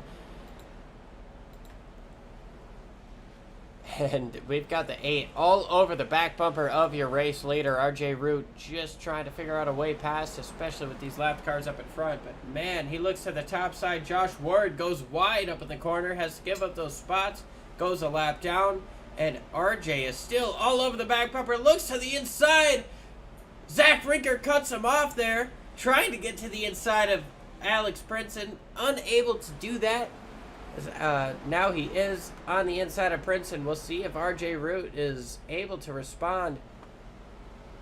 Rinker so far is really pushing his way through these lap cars. Josh Ward trying to figure out a way around Alex Princeton to kind of pad his points gap. Now currently sitting in 14th. He's in a really safe spot. Nolan Hodgson isn't too far back. He's only 2.5 seconds back from the battle of RJ Root and Zach Rinker. And the way they're battling, you give somebody a bad touch in the wrong place right now, you're no longer around a bunch of lap cars that are just going to let you by. These guys are battling for position. The 49, the 89, that is Zendela Collins. We got Jeff Carson going to be coming up here in the 9 machine pretty soon. These guys are all in here trying to make their own way, so it's not going to be as easy as just letting everybody through. So not only do you have to worry about yourself if you're the 09, you also have to worry about RJ coming up pretty quick on the rear, because you're going to have to slow down to the line in front of you. And it just makes sense. They're slower. That's why they're going a lap down. You've got to figure out a way around them. Absolutely. As we see the 8 looking up top. Now we'll jump up front there, and we'll see the lap traffic that our race leader, Zach Rinker, is dealing with. Right up on the back bumper of the 89, Zendela Collins there. Or the 89 is Randy Belk. Zendela Collins just in front. Randy Belk moves up out of the way, and, well, that gearbox doesn't look too pretty, does it? No, not at all, and he's definitely seen it over and over and over again as the Zack Attack 09 making his way. He just cannot get by the 49 is Zendela Collins, and Zendela has similar tires. Last came in lap 75. I think we're going to start seeing tires be an issue here as the laps are counting away. We are currently on lap, let me double check here, 150 of 250, so only 100 laps left in this thing. Green flag to green flag, that's only about 20 minutes here, Liam, so we'll see based on the lap times where everybody's going to line out if we're going to need some green flag pit stops.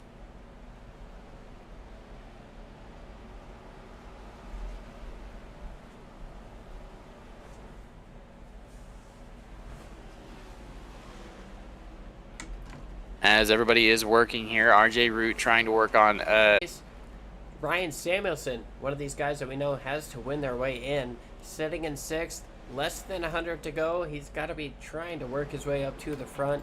Austin Story, we see him down the back straightaway there, sitting in 7th place. Nicholas Breidenbach looking to the inside and passes the 20. 20 is obviously a lap down.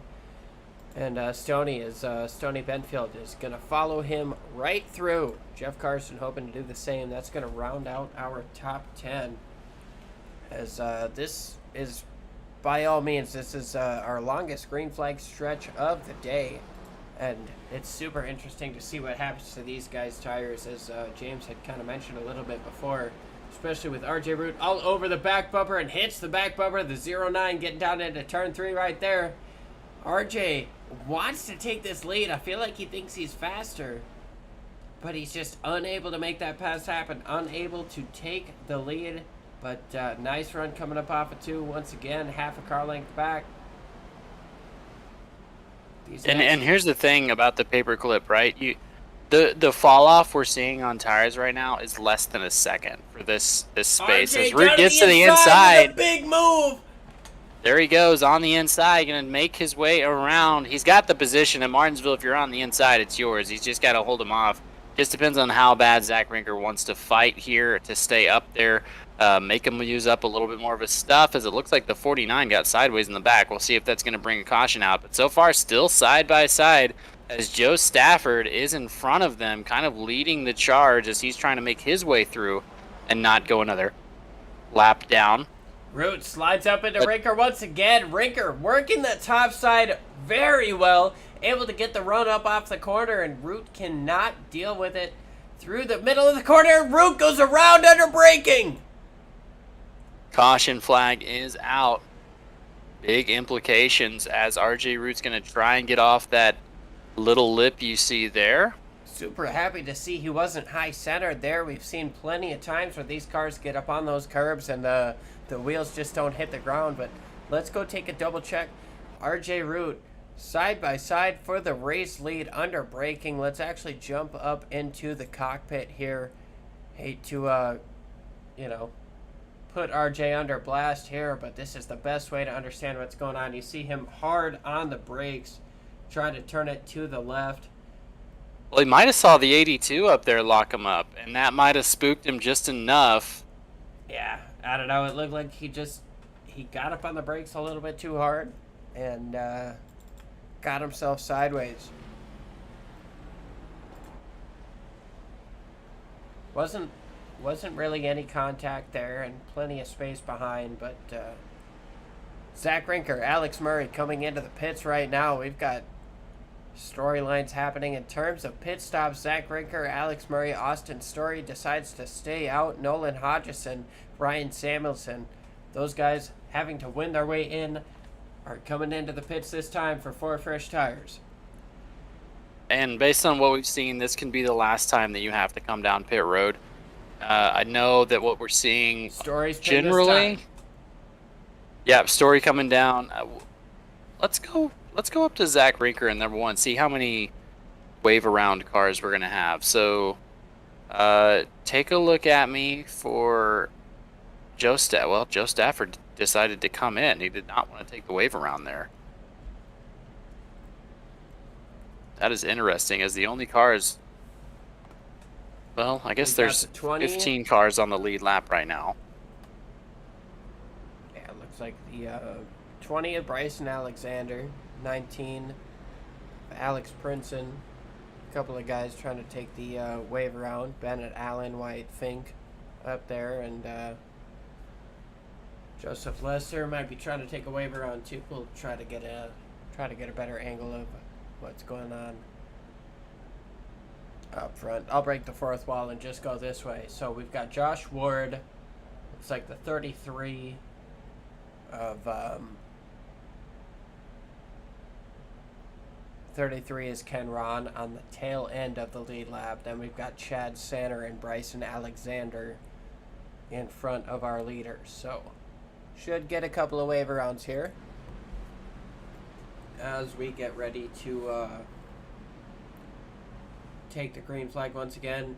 We are approaching, I mean, we just got under 90 laps to go at Martinsville. So we're down in the double digits. So we see, looks like the wave around cars get their chance to go around, and we are going to double up here. Lights are off on the pace car, and Zach Rinker and Nolan Hodgson going to make up our row number 1. Then we got Alex Murray, Ryan Samuelson, RJ Root, Nicholas Breidenbach, Stoney Benfield, Jeremy Miller, Austin Story, and Jeff Carson rounding out our top 10. Jeremy Miller looks to be on that top side, but here we go. We got a somewhat weird restart there as Zach Rinker is all on his own on the restart. Gets on plenty fine. Unsure what that deal was about, but we got a massive battle for second here as Nolan Hodgson up on the top side, able to stay clear for second place. Third place, Alex Murray and Ryan Samuelson side by side. RJ Root trying to figure out a way through.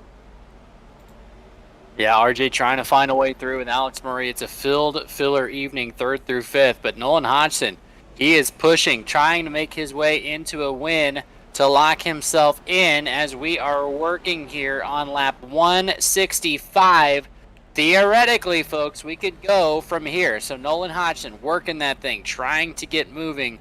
As farther back, Jeremy Miller in the 30 machine, he's battling with Nicholas Breidenbach. Nicholas, another one where he's just trying to get himself in here, because if something happens to a folks that are going to get, there's a couple that have already been DQ'd or left the session.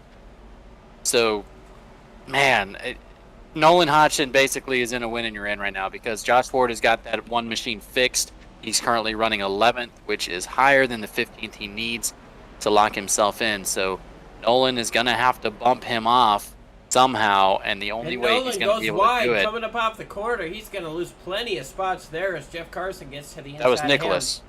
Nicholas Breidenbach, my bad. Yep, Nicholas Breidenbach goes wide. He tries to hit the bumper to the 9 of Jeff Carson. Nicholas Breidenbach, as now he's got the 49 down to his inside. Not a good sequence of corners for Breidenbach as the 49 locks it up for a moment there, it would seem. Breidenbach able to move forward, but Alex Murray just had the fastest lap of the race. yes, he did a 1920 or 1917 as he's chasing down. Cautions out. Zendel Collins, RJ Root. Oh no, Excuse me. RJ Root we see slow throughout the corner. We'll double check what happened there. RJ Root getting down into the corner, right behind Breidenbach that we were watching.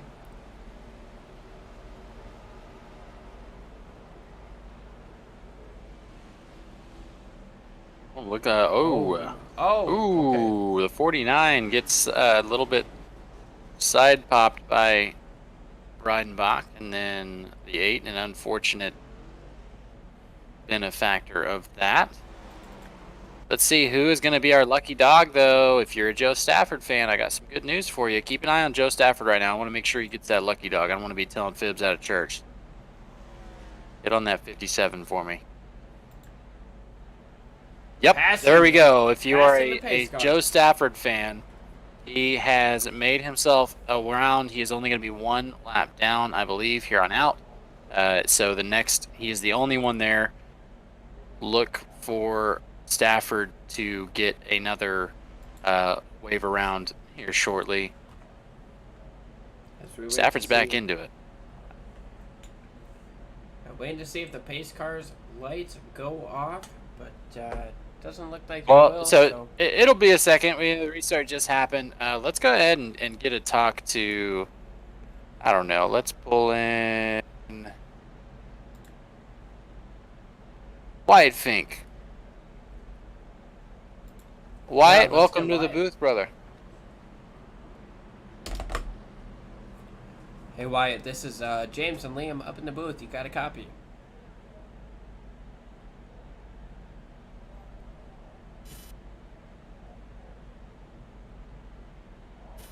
Hey Wyatt Fink, James and Liam up in the SRM booth.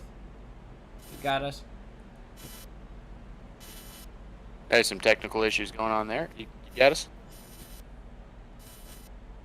Nope, unfortunate. Seems like we're unable to get with Wyatt Fink there. He's had himself an up and down day, but right now, currently sitting himself in 24th position, multiple laps down. It's a tough day for Wyatt. I know who we can talk to. Let's talk to team owner Money House Racing, Leo Bonacasa. Leo, welcome in, brother. Hey, what's going on, fellas? How we doing? We're doing pretty well. So I know you got some teammates up there running up top, namely, of course, Nolan Hodgson, trying to lock himself in. What are you telling the team right now from on top of the box? Well, first we got to get past this little restart issue that we got going on, and then we just got to keep it clean. It's a half track position battle, half strategy battle here, but definitely got the cars. We just got to keep it clean. These Prodigy guys are fast. So. All right. Well, Absolutely. We appreciate you jumping in with us as we are getting ready for the restart here. Let's get him back into We'll keep you on, and we'll chat. talk to you once we go green. That's all right with you. Oh yeah. He's team owner. Yes, by all means. But Zach Rinker and Nolan Hodgson on the front row. Rinker, a phenomenal restart. And Ryan Samuelson gets clear of that top side. Now Ryan Samuelson in second place. Nolan Hodgson trying to figure out a way around the top side. Unable to get the job done there. Now he's got the 30 of Jeremy Miller to his inside. So, Leo, we'll let you get back to spotting real quick, but I just wanted to know one last time, what are you saying in the young ear of this driver, the 54 machine, to try and keep him grounded and keep him rolling here? I don't really got to say much. Nolan's he's young, but he's mature. He's talented. He can wheel these things. So we got a few guys vying to get in tonight, but he's running best right now. So hopefully he can get in, and we'll have him and Joe Stafford in Championship 4 with RJ and Alex next week. Definitely, that'll be a battle of the best here, and you can't ask for a battle Championship 4 no matter what happens. But Leo, good luck, and go tell the team we're rooting for him. All right, nice hearing from you guys. Take it easy. And Alex Murray is trying to work his way up through the field right now, right behind Jeremy Miller in that 30, and he's got Austin Story all over his back bumper. But Nolan Hodgson seems to be right in front of these guys. Is he holding them up? As Ryan Samuelson seems to have about a 5-car length gap in front of Nolan Hodgson right now. Alex Murray, we watch going up into the corner, trying to do absolutely everything he can to figure out a way around that 30 in front of him, but it's tough here at Martinsville. Absolutely, but we haven't really talked about him much because we haven't had the opportunity. Look at the 81, right? Oh, the 70's around. Are we going to get a yellow flag? Caution is out for Stony Benfield. But the big thing there is Ryan Samuelson. That's what I was going to talk about. Ryan locking himself in with a win here. If he can make it happen, that would be absolutely wild. So we talked to one team owner as we saw that was a self-bat. Let me talk to another one here, Liam. Let me talk to DeMarcus Higginbottom, team representative for Field Filler. What are you telling your guys right now, Damaris? Hey, what's going on, man? Well, we're up on the box here. We're trying to get the 81 into the playoffs, and he's doing a pretty good job here. We're right where we need to be. Looks like all the calls we made paid off, and got his own destiny in our hands. We got one more car to beat. Absolutely. It's looking like you and, again, Nolan Hodgson's in the back. So Ryan's been having some bad luck. I know I've been giving him some ish recently, but it was him and RJ Root were 1 and 2 last season, but this season just hasn't worked out for him. What are you saying to the 81 to try and, hey, get out of your own head, get out there and do what we know you can do and win this race here at Martinsville? Hey, man, I'm just saying exactly that. We know we're faster than the 09 long run. We know that Nolan behind us is going to be hungry, but we're quicker than him too. So he's doing great. I mean, he's been, I don't know if you caught us on camera, man, but he's been dicing up through the field and working through the traffic. I mean, he's cool as ice. We want to do the same thing and do it for another few laps here. Definitely. Can we make it on fuel, or are you not going to give it away? Oh, man, this race is good as ours as long as you don't turn it around. Well, that's saying a lot. Well, I appreciate you, Demarius Higginbottom, and hopefully we can talk to your teammates there at the end of the race. Yeah, man. Hopefully you can catch us in victory lane. See you guys. There we go. Yeah, so that was our team representative for Field Filler. They're telling us kind of the same thing. Nolan and Ryan Samuelson, this is going to be an absolutely fantastic battle. Now, I say all this to say, folks, Josh Ward is locked in if neither of these two win. But there's another one there in 6th place, Nicholas Breidenbach, trying to make his way in. And it's Martinsville. Some crazy stuff can happen at the end of this thing. Liam, run us through some scenarios as we see a lot of folks scared of that outside line on the restart. Oh, man, I know you want me to run you through some scenarios, but realistically, right now, Nolan is the best scenario there is. He's sitting in 5th place in the points. He has to beat Josh by 15 points, and that's going to be a pretty tough battle as Josh is still on the racetrack. Nolan's got to get out there and win this race. So does Ryan Samuelson. So does Nicholas Breidenbach. But Nolan Hodgson is in 5th place right now, 3rd place on the inside as the pace lights go off. Nolan Hodgson is in a damn good spot to win this race. He could find himself in the championship for next week at Phoenix if he plays his cards right. We've got a long ways to go here. Obviously 65 laps at Martinsville doesn't sound like a lot, but it is a lot. It's going to be a lot of nail biting action here coming up to the finish as Zach Rinker and Ryan Samuelson are on the front row. Samuelson doesn't close up, so Zach Rinker is all on his own. Samuelson stays far back, and green flag is out. Rinker gets the restart. Look back a little bit. Alex Murray to the inside of Miller. Going to be able to complete that pass. Takes 4th place away. Breidenbach on the top side of Carson. Carson able to take the inside lane and make that pass happen. We're getting towards the end of this race. 65 laps to go. It's going to be tough for these guys to let their tires work in. So I'm kind of feeling like it's going to be more balls to the wall at this point. As Zach Rinker leads Nolan Hodgson by just over a second. Ryan Samuelson is trying to figure out a way past that 54.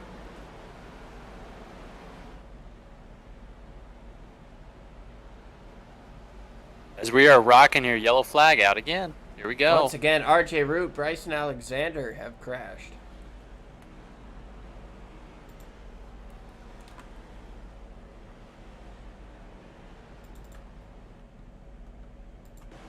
Take a look at what happened down the back straightaway with RJ Root and the 20. Oh, Hey, 89 got into him. As Randy Belk. As it seems like that outside line is just so scared of the restart after Joe Stafford's issue, even though the restarts before that were clean, no issues. But it's the nature of the beast, right? It's sim. People are doing the best that they can out here trying to make it right with the rules that they have set in place. The thing about it is, though, if people are really worried about it, if you're in if you're a chat and you're looking at Joe Stafford made it back. He is able to come back from that adversity, the only driver to have to do a green flag pit, and he came back. He's here in 12th position right now, locked into the playoffs. He gets to take this thing into Phoenix as it sits right now. But Nolan Hodgson, Ryan Samuelson, Zach Rinker all up front. yeah, a couple of guys sitting here trying to take the win so they can take the fight for the championship next week. Nolan and Nicholas.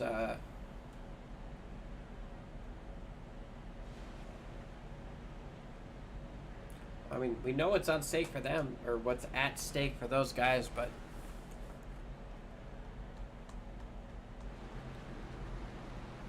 Absolutely. Well, why don't we go ahead and take one more caution yellow flag ad break, and we will come right back. Let's hear from DBR.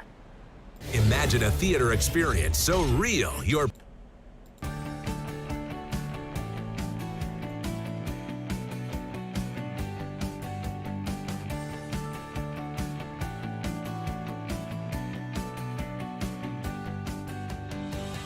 Davis Brothers has been providing homeowners and businesses with exceptional roofing services since 1983. From repairing roofs on small homes to installing new roofs on large commercial retailers, no job is too big or too small. Your home is an important part of your life, and your roof is an essential part of your home. We understand that. Whether you're inspecting, repairing, or replacing your roof, we'll treat your home like it's our very own. Low slope, steep slope, big or small, it doesn't matter, we do them all. And remember, we have the capabilities and the manpower to take on any size job. When it comes to your roof, it's important to be proactive. Choose an experienced roofer you can trust. At Davis Brothers Roofing, we are your experienced roofer. Contact us today for a consultation and let us earn your trust.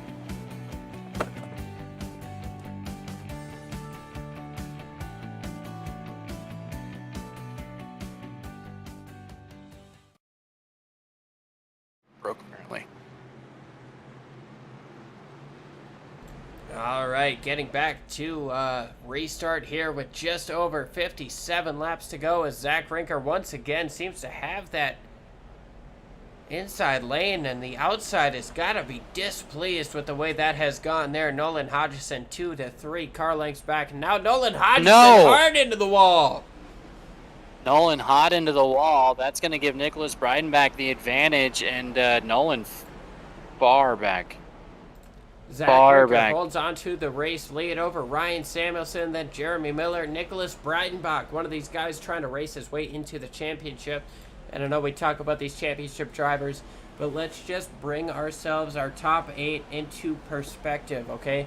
We've got Alex Murray leading our point status, and I know he's had himself a massive couple of weeks here, but Alex Murray currently sitting in the driver's seat as we get into the Final Four. Second place in the points is RJ Root. And RJ has had himself a phenomenal day so far. We obviously see him towards the back right now and not on the racetrack. But Alex Murray with another 19.17.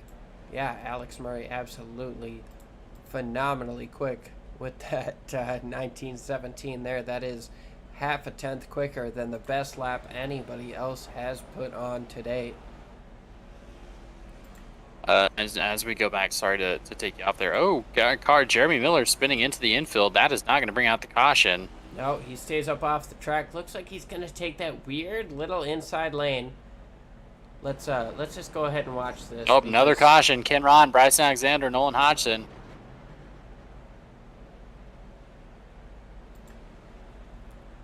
We see Hodgson sideways through 3 and 4 there.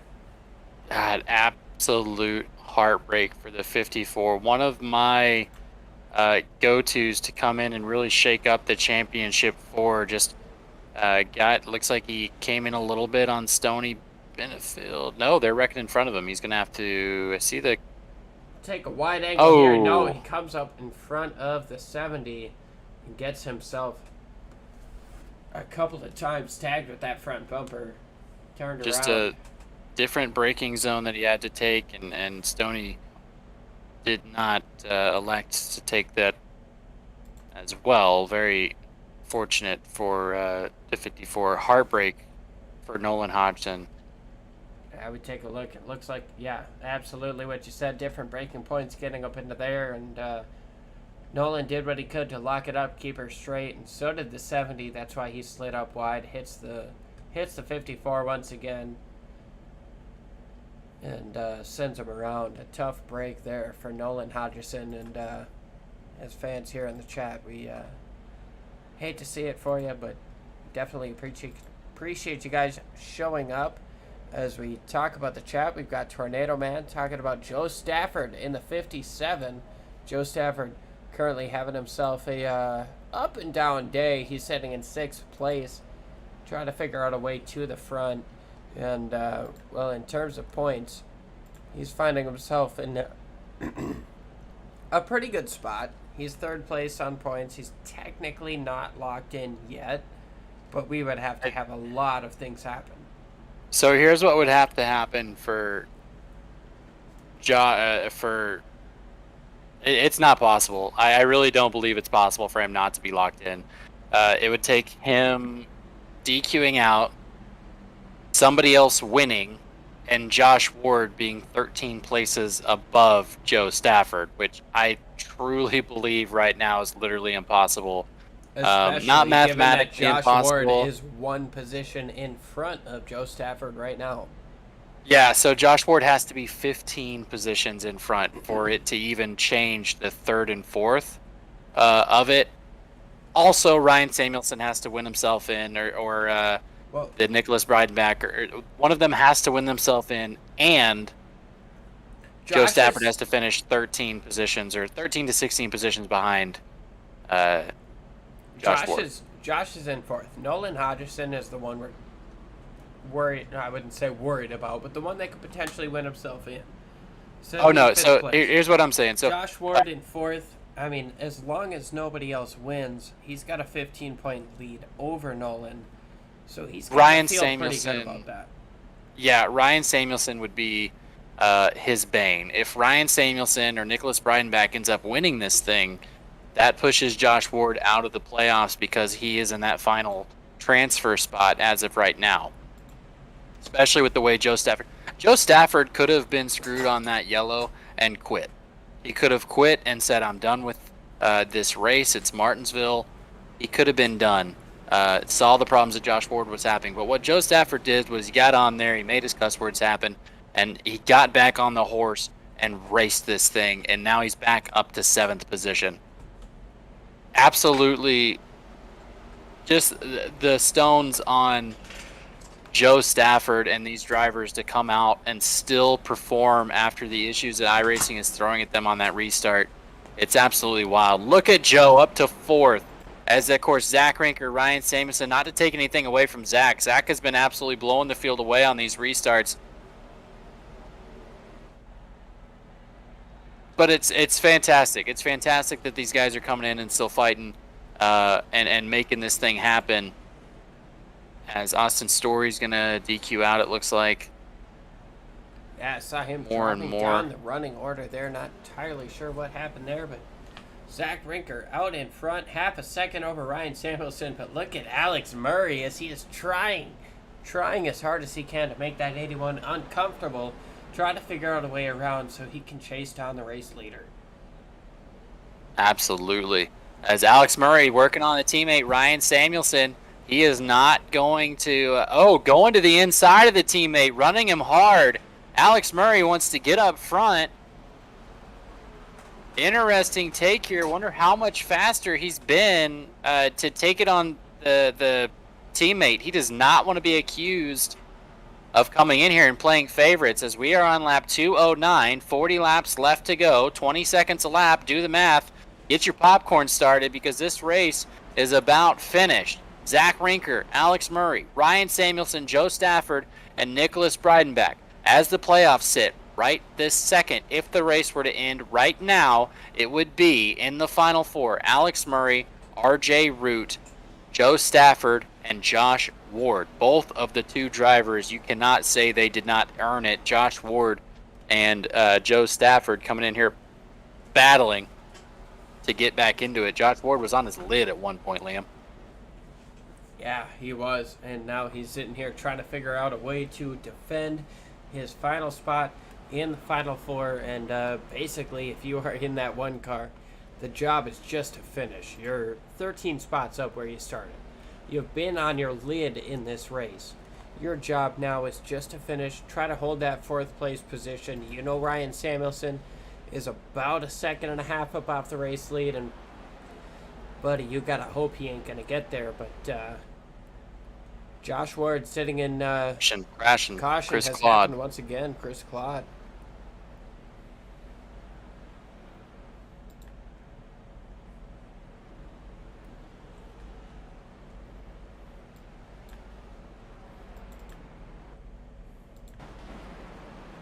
So we see Chris Right, going folks. through 3 and 4 right here. Alex Princeton on his inside. Chris trying to give as much space as he can. Gets down. A little bit of net code with Princeton. Yeah, looked like net code with Princeton, turned him sideways and continued that action. But Alex Murray, he's into the pits. Only lead lap car to make that call. That's your pole sitter. Led a lot of laps to begin this race. And now Alex Murray dropping out of the top 10, probably back down to 14th position in terms of lead lap cars. Absolutely. Let's talk to Zach Rinker here. That's who I want to speak to. Money House Racing, doing a fantastic job. Zach, it's James in the booth. You got us. Yeah, I do. Hey, so you're having a fantastic race. I'm knocking on wood, so I'm not going to jinx it. How are you feeling about these restarts and your ability to get moving here? I mean, this restart zone's pretty stupid here, because I can pull 3 cars on second place by following the rules. So it makes it pretty easy here, so we'll just gotta keep doing the same thing and see how it goes. Definitely. Knowing that you're helping out the team with a win here and keeping it away from somebody else, is the team cheering you on in the Discord? They being loud for you? Oh yeah, always are. Absolutely. Well, you're doing a great job, man. I just wanted to talk to you before we get started here. The war of attrition. Good luck out there. Do you have anything to say to anybody real quick before you get started? We'll try and save that for the end here if we make it. Definitely. Well, I know I'll be talking to you at the end, sir. Good luck. All right, thank you. That was our race leader, Zach Rinker, as we still got the lights on the pace car here, getting ready for a restart. Zach doesn't want to show his guards. I respect it at this point. You still got 35 laps to go at Martinsville, as you see Chris Cloud taking his lap back up on the outside. But I tell you what, if you're Ryan Samuelson, if you're Joe Stafford, what is your strategy to try to get around this 09, who's been dominant on restarts?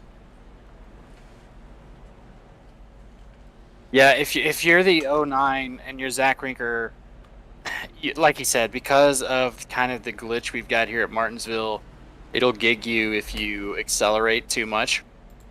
So that's why we see that top line kind of slowing down and that bottom line being the advantage, especially in a place like Martinsville where you absolutely have to get yourself to that bottom line. But it looks like Ryan Samuelson's going to have to roll the dice here, and he's going to stay on that outside line about a car length back as we hit the Geico restart zone. Here we go, folks. Green flag is out. They are moving down. Zach Rinker going to pull up in front of Ryan Samuelson. Ryan Samuelson able to get to the bottom below Joe Stafford. And the top four, okay, we're spinning. That's Zindel Collins. Zindel Collins going to catch up with, there was another vehicle there. Chris Claude.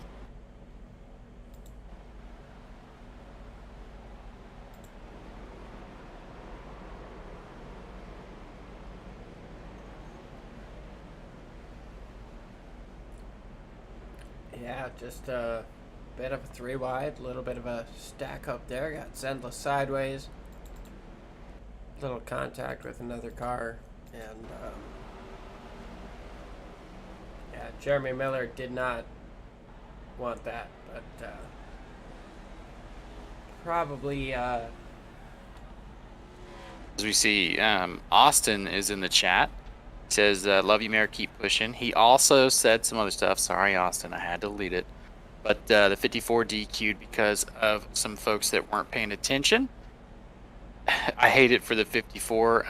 You know, say what you want about these two that can battle, but if we put on a money race for charity between Field Filler and Money House Racing, just the powerhouses that have become SNN, it's going to be... wild. And Austin, I might even reach out to you because I already owe you an apology, brother, for the statement I made in the chat while I was on vacation. I do apologize for that. A round of 16, even just a one race somewhere crazy with Field Filler and Money House Racing. Folks, put some money into that idea because that could be an absolute blast. But yeah, you're right. Nolan Hodgson championship hopes are over this year. That's the kind of the way she goes sometimes. Luckily, we still got Joe Stafford. He's all but locked in. He's been able to persevere here. Zach Rinker is going to come in and really help out. But very unfortunate for Hodgson and his other folks, as well as Austin. Austin Story had some issues early on. I know if Lester would have been racing this season, he probably would have been in the playoffs. But so we've got Samuelson and Breidenbach up in the top 5, I believe, with a chance to win their way in. Josh Ward is sitting here in 4th place. In 4th place on the racetrack and also in 4th place in the standings, hoping that one of these guys doesn't take the checkered flag. But it's got to be a tough battle inside the helmet of that one car. yeah, absolutely. I mean, if you're Josh Ward, you've got the teammate Ryan Samuelson, or I'm sorry, Zach Rinker, but also Joe Stafford. He has every intention to race this thing as hard as possible. If he's racing Ryan Samuelson, but here's the thing, guys. The best cars, love it or hate it, there's a lot of good talent in here, and what sucks is we have to limit it to 4. Josh Ward has just been absolutely consistent over the entire season. That's what's keeping him in this thing. Numerous top 5s, but throughout the playoffs is when he has been absolutely shining. A ton of space there recently. Top 10 finishes. Green 4 of flag his last back 5. in the air, and Ryan Samuelson able to get down in front of Joe Stafford. Is he able to? I thought he was going to get himself turned there personally, but he got himself up into 2nd place and now has a car length between himself and Zach Rinker for the race lead. Looking a little bit further back, Alex Murray all over the back bumper of Breidenbach. Looks down to the inside. Huge move to the inside. Almost clips that curb. You see the sun is going down. We've got more and more shade on this racetrack. More red light. It's getting dicey here. We've got 25 laps to go right now. Zach Rinker takes the lead, or holds the lead with 25 to go. Absolutely. Zach Rinker is getting it done up front with Ryan Samuelson half a second back. Everybody on the same tires except Alex Murray, who made the decision to come in, get some freshies. Now he is going to have to fight Joe Stafford to get up to his teammate and see what he can do. As Zach Rinker just put down the fastest lap of the race. Don't call it a fluke, because a 19:14 gets him there. As we're watching Joe Stafford and Alex Murray battling out for third, as Alex Murray is going to take that position on the outside of Joe Stafford. Behind him, Bredenbach trying to keep up. Ryan Samuelson he just put down his fastest lap of the race, but not the fastest. As Zach Rinker, we have another caution. Alexander Gingler. I tell you what, man, Alex Murray was working his way up through that pack and sitting in third place with those fresher tires. It's gotta feel good. Take a look to see what happened to the 82 running through 3 and 4. Gets up on that curb, and that curb, I tell you what, it's gotten me. I would like to believe it's gotten us all. Absolutely. The curb really will get you here, especially this late in the run. People are fighting here. It'll get you if you catch that right in the soft spot. It's rough. And I do see some messages here. I'm not gonna report on that. I know Austin is very frustrated that the end of the year that Austin has had, not great. But guys are doing the best that they can, unfortunately. And it just is what it is. At Martinsville, you know what, Liam? I've never broadcasted a race at Martinsville that did not end in some folks unhappy. I don't think Martinsville has done that either. It's just the nature of the beast here. And that's why it's IRL, it's so great to finish out your season in the round of 8 at Martinsville, because just all bets are off. We'll see if that's going to come to head here in the final 20 laps as we are closing in 2 hours down. They've only got 30 minutes to finish this thing, and I think we're going to get it done. Oh, absolutely. I even think green, white checkers are on the table, dude. Time is not a factor here. We've got 20 to go and 30 minutes left, 40 minutes left. We're only at an hour and 49 out of the 2-hour time limit. I tell you what, man, we've got some racing action in front of us and no time worries. No, not at all. The time constraints are pretty much gone at this point because of the long green flag run that we've had. But moving forward here, I know lights are going to go off on that Ford Fusion Focus, whatever it is, pace car that iRacing has put out there. And Alex Murray is hoping to push his way up to Zach Rinker, because boy, would that be a battle. The two fastest laps on the track, battling it out here on some old tires. Yeah, absolutely. We're going to have to see how this goes as we're getting down to the nitty-gritty of it. Just under 20 laps to go, and Zach Rinker hasn't pit in quite some time. Same with his partner up on the top side, Ryan Samuelson. But Alex Murray, he's got 50 lap fresher tires, 54 to be exact, lap fresher tires than the two in front of him. So can he make it 4 in a row? We'll find out in just a couple laps here. Yeah, try and make the sweep. Yapit on YouTube says, anyone going to do the Ross Chastain line? Oh, I love buddy, it. I got it. Hopefully so. We'll get there, I'm sure. But I'll go full Vince Welch. Now, all right. Now people know to... We've got the restart coming our way. And Zach Rinker leads the field. He's got the wheel coming up off of turn 2.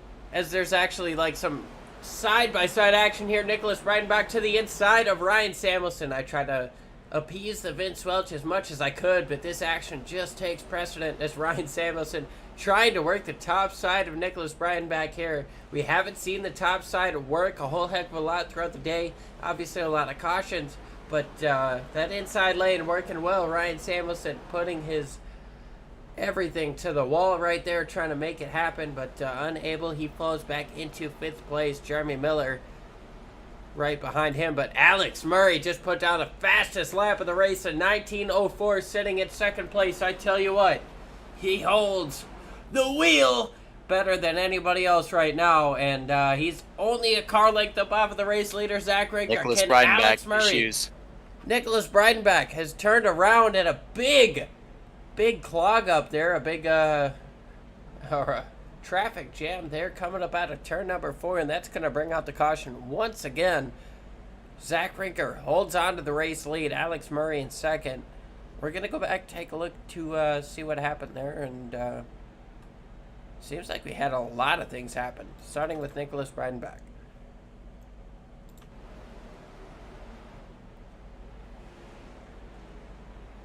Guys are getting old here. There goes the 81 down to the inside. Breidenbach gets sideways on his own. 33 with a heavy hit. That got him disqualified. Chris Claude, Alex Princeton, heavy hits as well. Ken Ron, unfortunately, getting disqualified for too many incident points there. Unable to continue there, but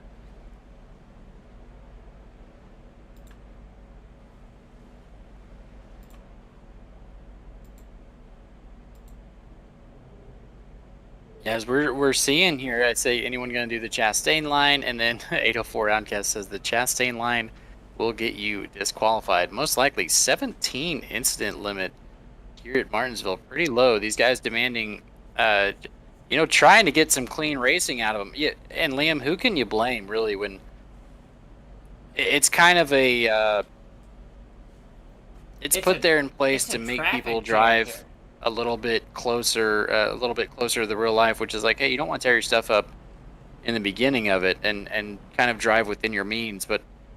And once we get the drivers out here, though, these next gens just feel so tight underneath you. They feel like you can do more than you can on this flat Martinsville Raceway, which most people are just not used to. absolutely. And I've had driver info up that whole time. By all means, happy to show the drivers info, where they're from, what they're doing, but my bad there.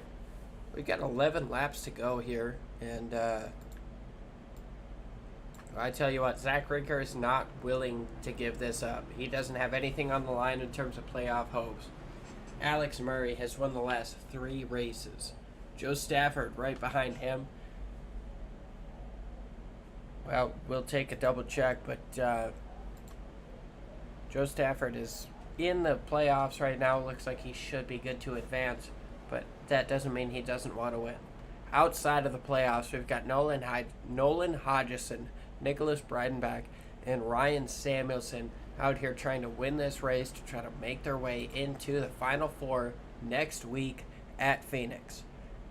But right now, we've got Alex Murray and Zach Rinker on the front row. Alex Murray started on the pole. Zach Rinker has led majority of the last 100 laps. These guys, different agendas, different stories. Who is going to get the job done as we come up off of turn number 4, waiting for the green flag, and the inside line has a phenomenal restart once again. Joe Stafford with a huge run to the inside, but Alex Murray with a giant send into turn number 1. Almost got to the back bumper. Your race leader out, Zach Rinker. And Murray back to the back bumper once again. Gets down to the inside. He hits him. They're crashing up off of 4. Rinker and they're still Miller's wrecking. involved. Ward is got contact. It looked like the 20 of Bryson Alexander had some contact as well. But man, we saw that huge punt getting into turn number 3, and I gotta say, you knew that the outside car was not gonna give up. Zach Rinker.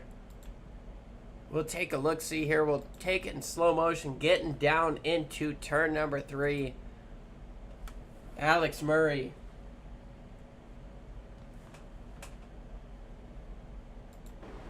Oh, apologize. Got to wait a lap here. Alex Murray all over the back bumper of that number 009 there. My bad. It's going to be the next one, maybe a little bit early there. Oh, Next caution.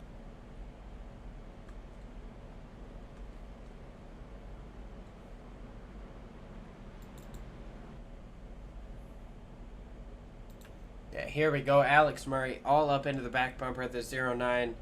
Gets him sideways coming up off of the corner, or coming through the corner. Now gets back to his inside.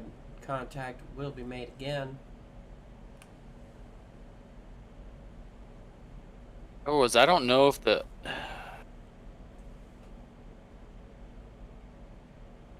'09, I don't know what was going on there. I'm not 100% sure what was...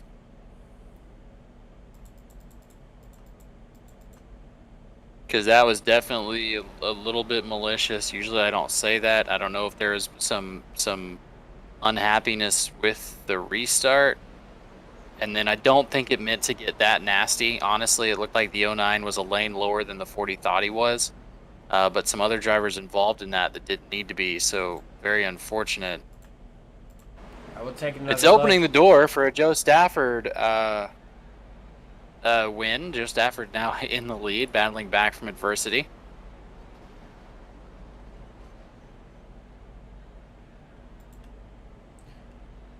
But guys like Josh Ward, Bryson Alexander getting involved in that, getting some contact that they definitely didn't want to have, especially when we've seen guys disqualified due to hitting the incident limit. That cannot feel good for those race teams.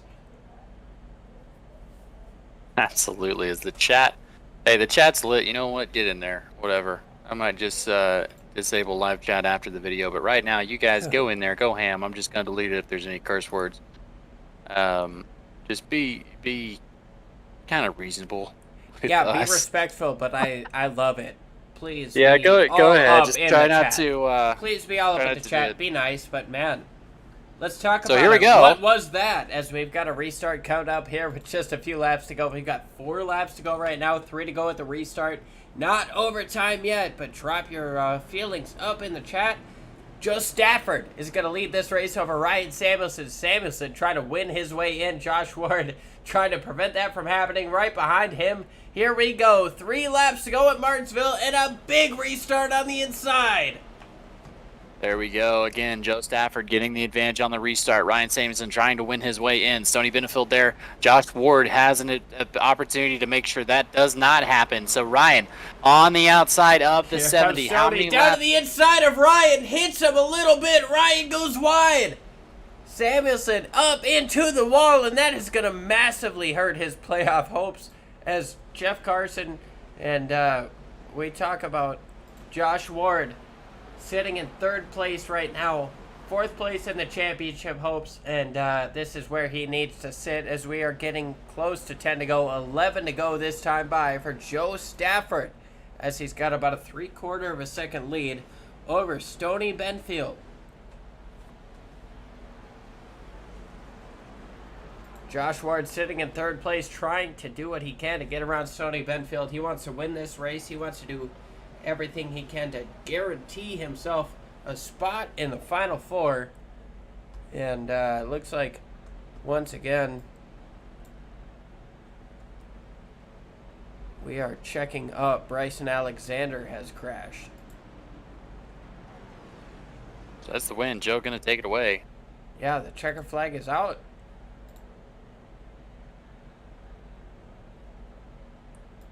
Man, I was sitting here looking at the racing action. I didn't realize we were on the last lap. But Joe Stafford comes out here and takes the race win. Stoney Benfield in 2nd place.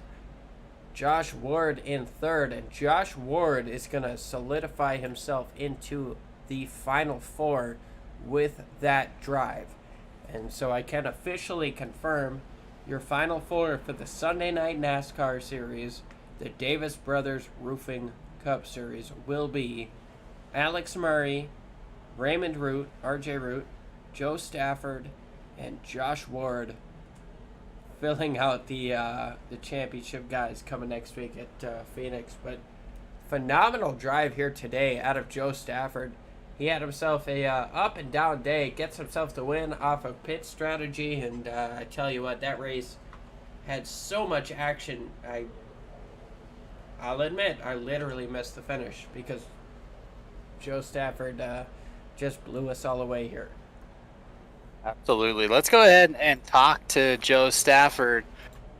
Joe, I know you got the curse words out of the way after the restart issues, and I felt for you, but you were able to get back in the car, come back to adversity, and win the race. How's it feel, man? This was probably the most up and down race I've ever had in SNN, and I really got screwed over, I feel like, with that one restart, and that's when my emotions got the best of me. I do apologize for spurring out like that, but I think... Hey, no one heard you, Joe, just me. Yeah, I do apologize, though. It's not how I should handle the situation, but I think that was just a really bad call, and it could have been really bad for me in the end, but I kept my head down and persevered. It feels really good. Well, definitely. Knowing that you're coming into it now, coming into the Final Four, with a pretty good boost in the confidence, how are we feeling about Phoenix, somewhere you've got it done before? That was my whole goal this year, just make it to Phoenix, because I am so confident that I could do it again, and we're finally here, and I'm going to give it my best. Absolutely. Well, Joe, good luck in the Final Four. Definitely earning your way in. Who you want to shout out? Who you want to thank for this? Yeah, I would really like to thank my mom and dad and my family watching. They support me week in, week out. Chester Water Authority for being on the car and supporting this whole year. That also means a lot. Team Watson Racing, everyone at Money House, Propel, Josh, Leo, Nick, Austin, Joe, everyone. They put so much time in, and they just make me such a better driver. Shout out to everyone that supports me, really. I can't really think. I'm really hyped up right now. No worries, brother. Well, we'll let you get back to it again. Yeah, you've earned it. Go calm the team down, and we'll talk to you guys again next week. Yeah, thank you. All right, next in third. I'm going to go ahead and let you take the rest of these, Liam. I got a issue I got to deal with on my computer. Yeah, no problem. Looking for Stoney here. He's in the broadcast waiting room. I'll bring him up. There we go. Okay.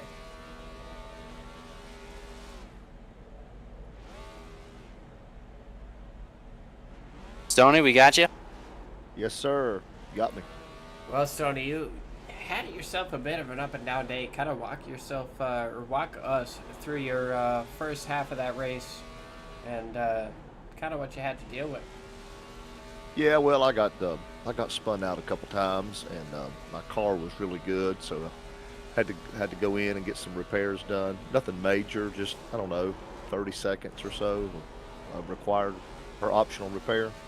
And man, my car was just so good. It would rotate through the center so good, and I was just able to drive my way back up through the field and get a great finish. So it was a good night. It was a long night, a lot of cautions, and I think the name of the game tonight was patience. Just being patient and just waiting to know when to go and when to kind of hold up.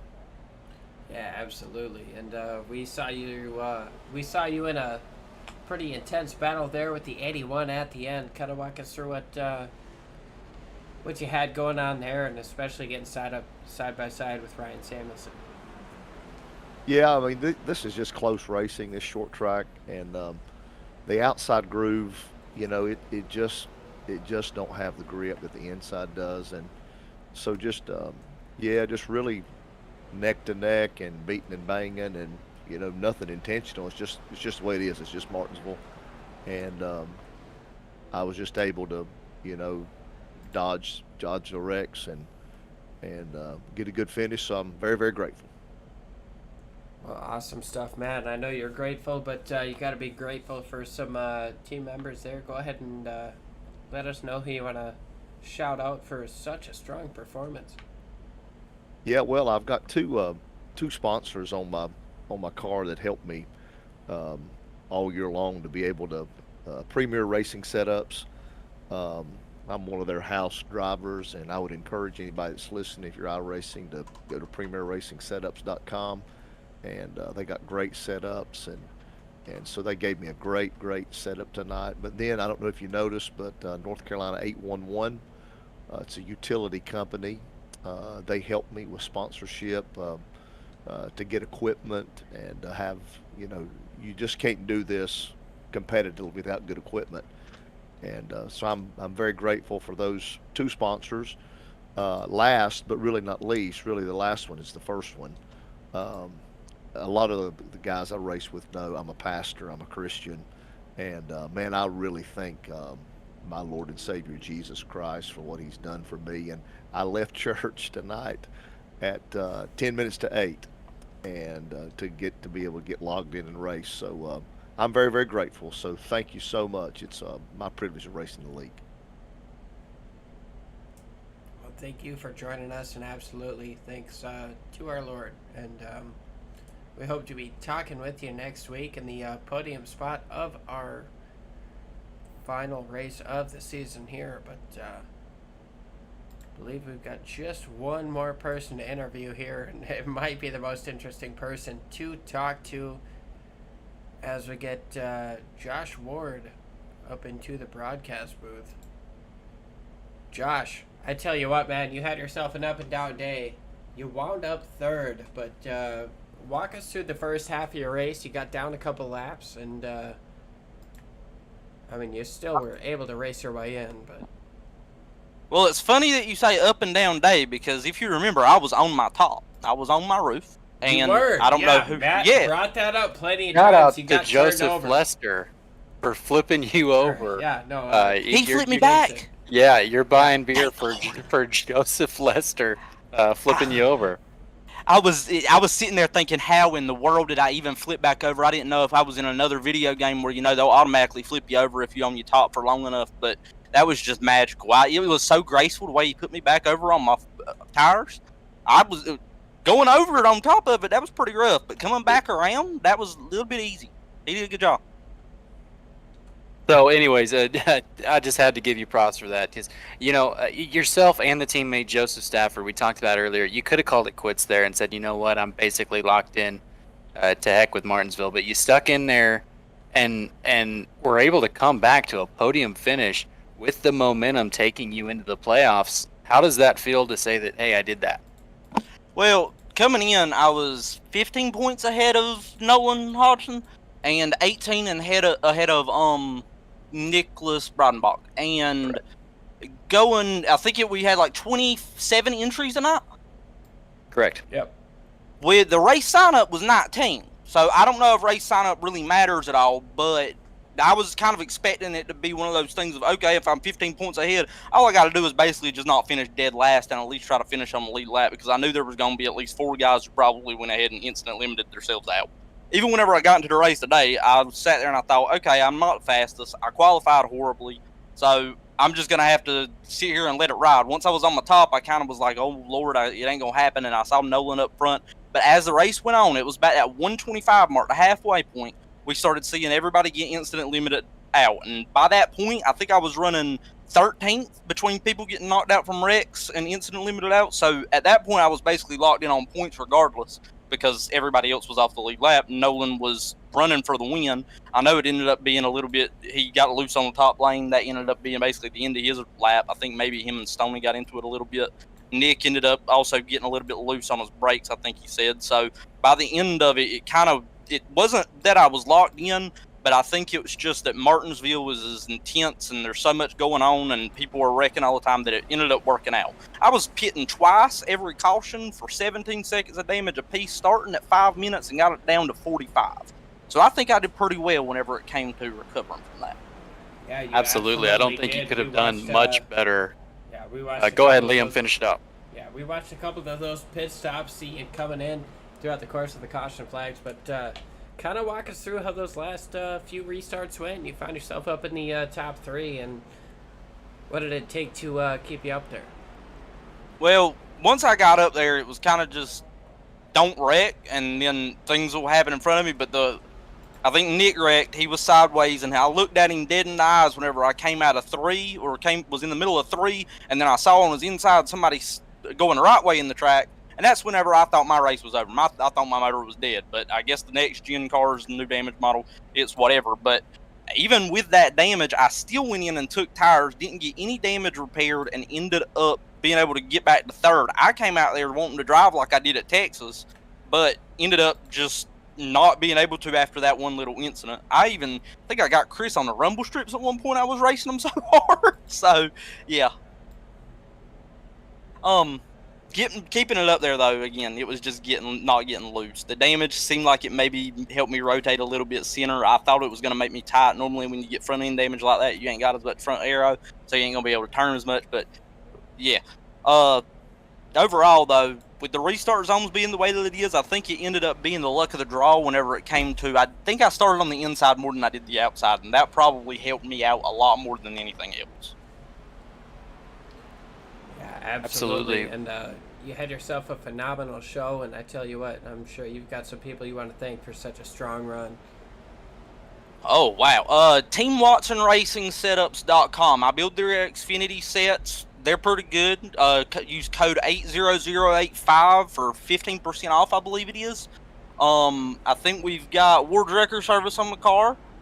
Then Propel, Money House Racing, those guys are great. Prodigy, I mean, I love them as competitors. They're great to run against, and I mean, Alexander Gingler for having the best take of the entire race. Like, he had so many excellent points for the entire night, and I just want to give him massive props for being able to communicate these insights the way that he did, because they were so insightful and just wonderful takes and advice, like, genuinely. Well, absolutely. Yeah, dude. I mean, we appreciate you. We appreciate you joining us here. Congrats on your 3rd place finish. And, yeah, obviously Alexander Gangler there with some support there out of our 3rd place finisher there. Sorry, I'm struggling with the tech stuff, but yeah, Josh, appreciate you joining us up in here. We'll talk to you next week at the playoffs, Josh. It was a good one. I know Liam, it was great. Let's go ahead and go through our final run through of the battles where everybody ended up. Of course, top 10 is going to be Joe Stafford, Stoney Binfield, Josh Ward, your top 3. Then we have Jeff Carson, Nicholas Breidenbach, Chris Claude, Ryan Samuelson, Alexander Gingler, Alex Brinson, and Brian Alexander rounding out your top 10, followed by Zach Rinker, Jeremy Miller, Alex Murray DQing out, Zindel Collins. Everyone here on out, I believe, DQ'd.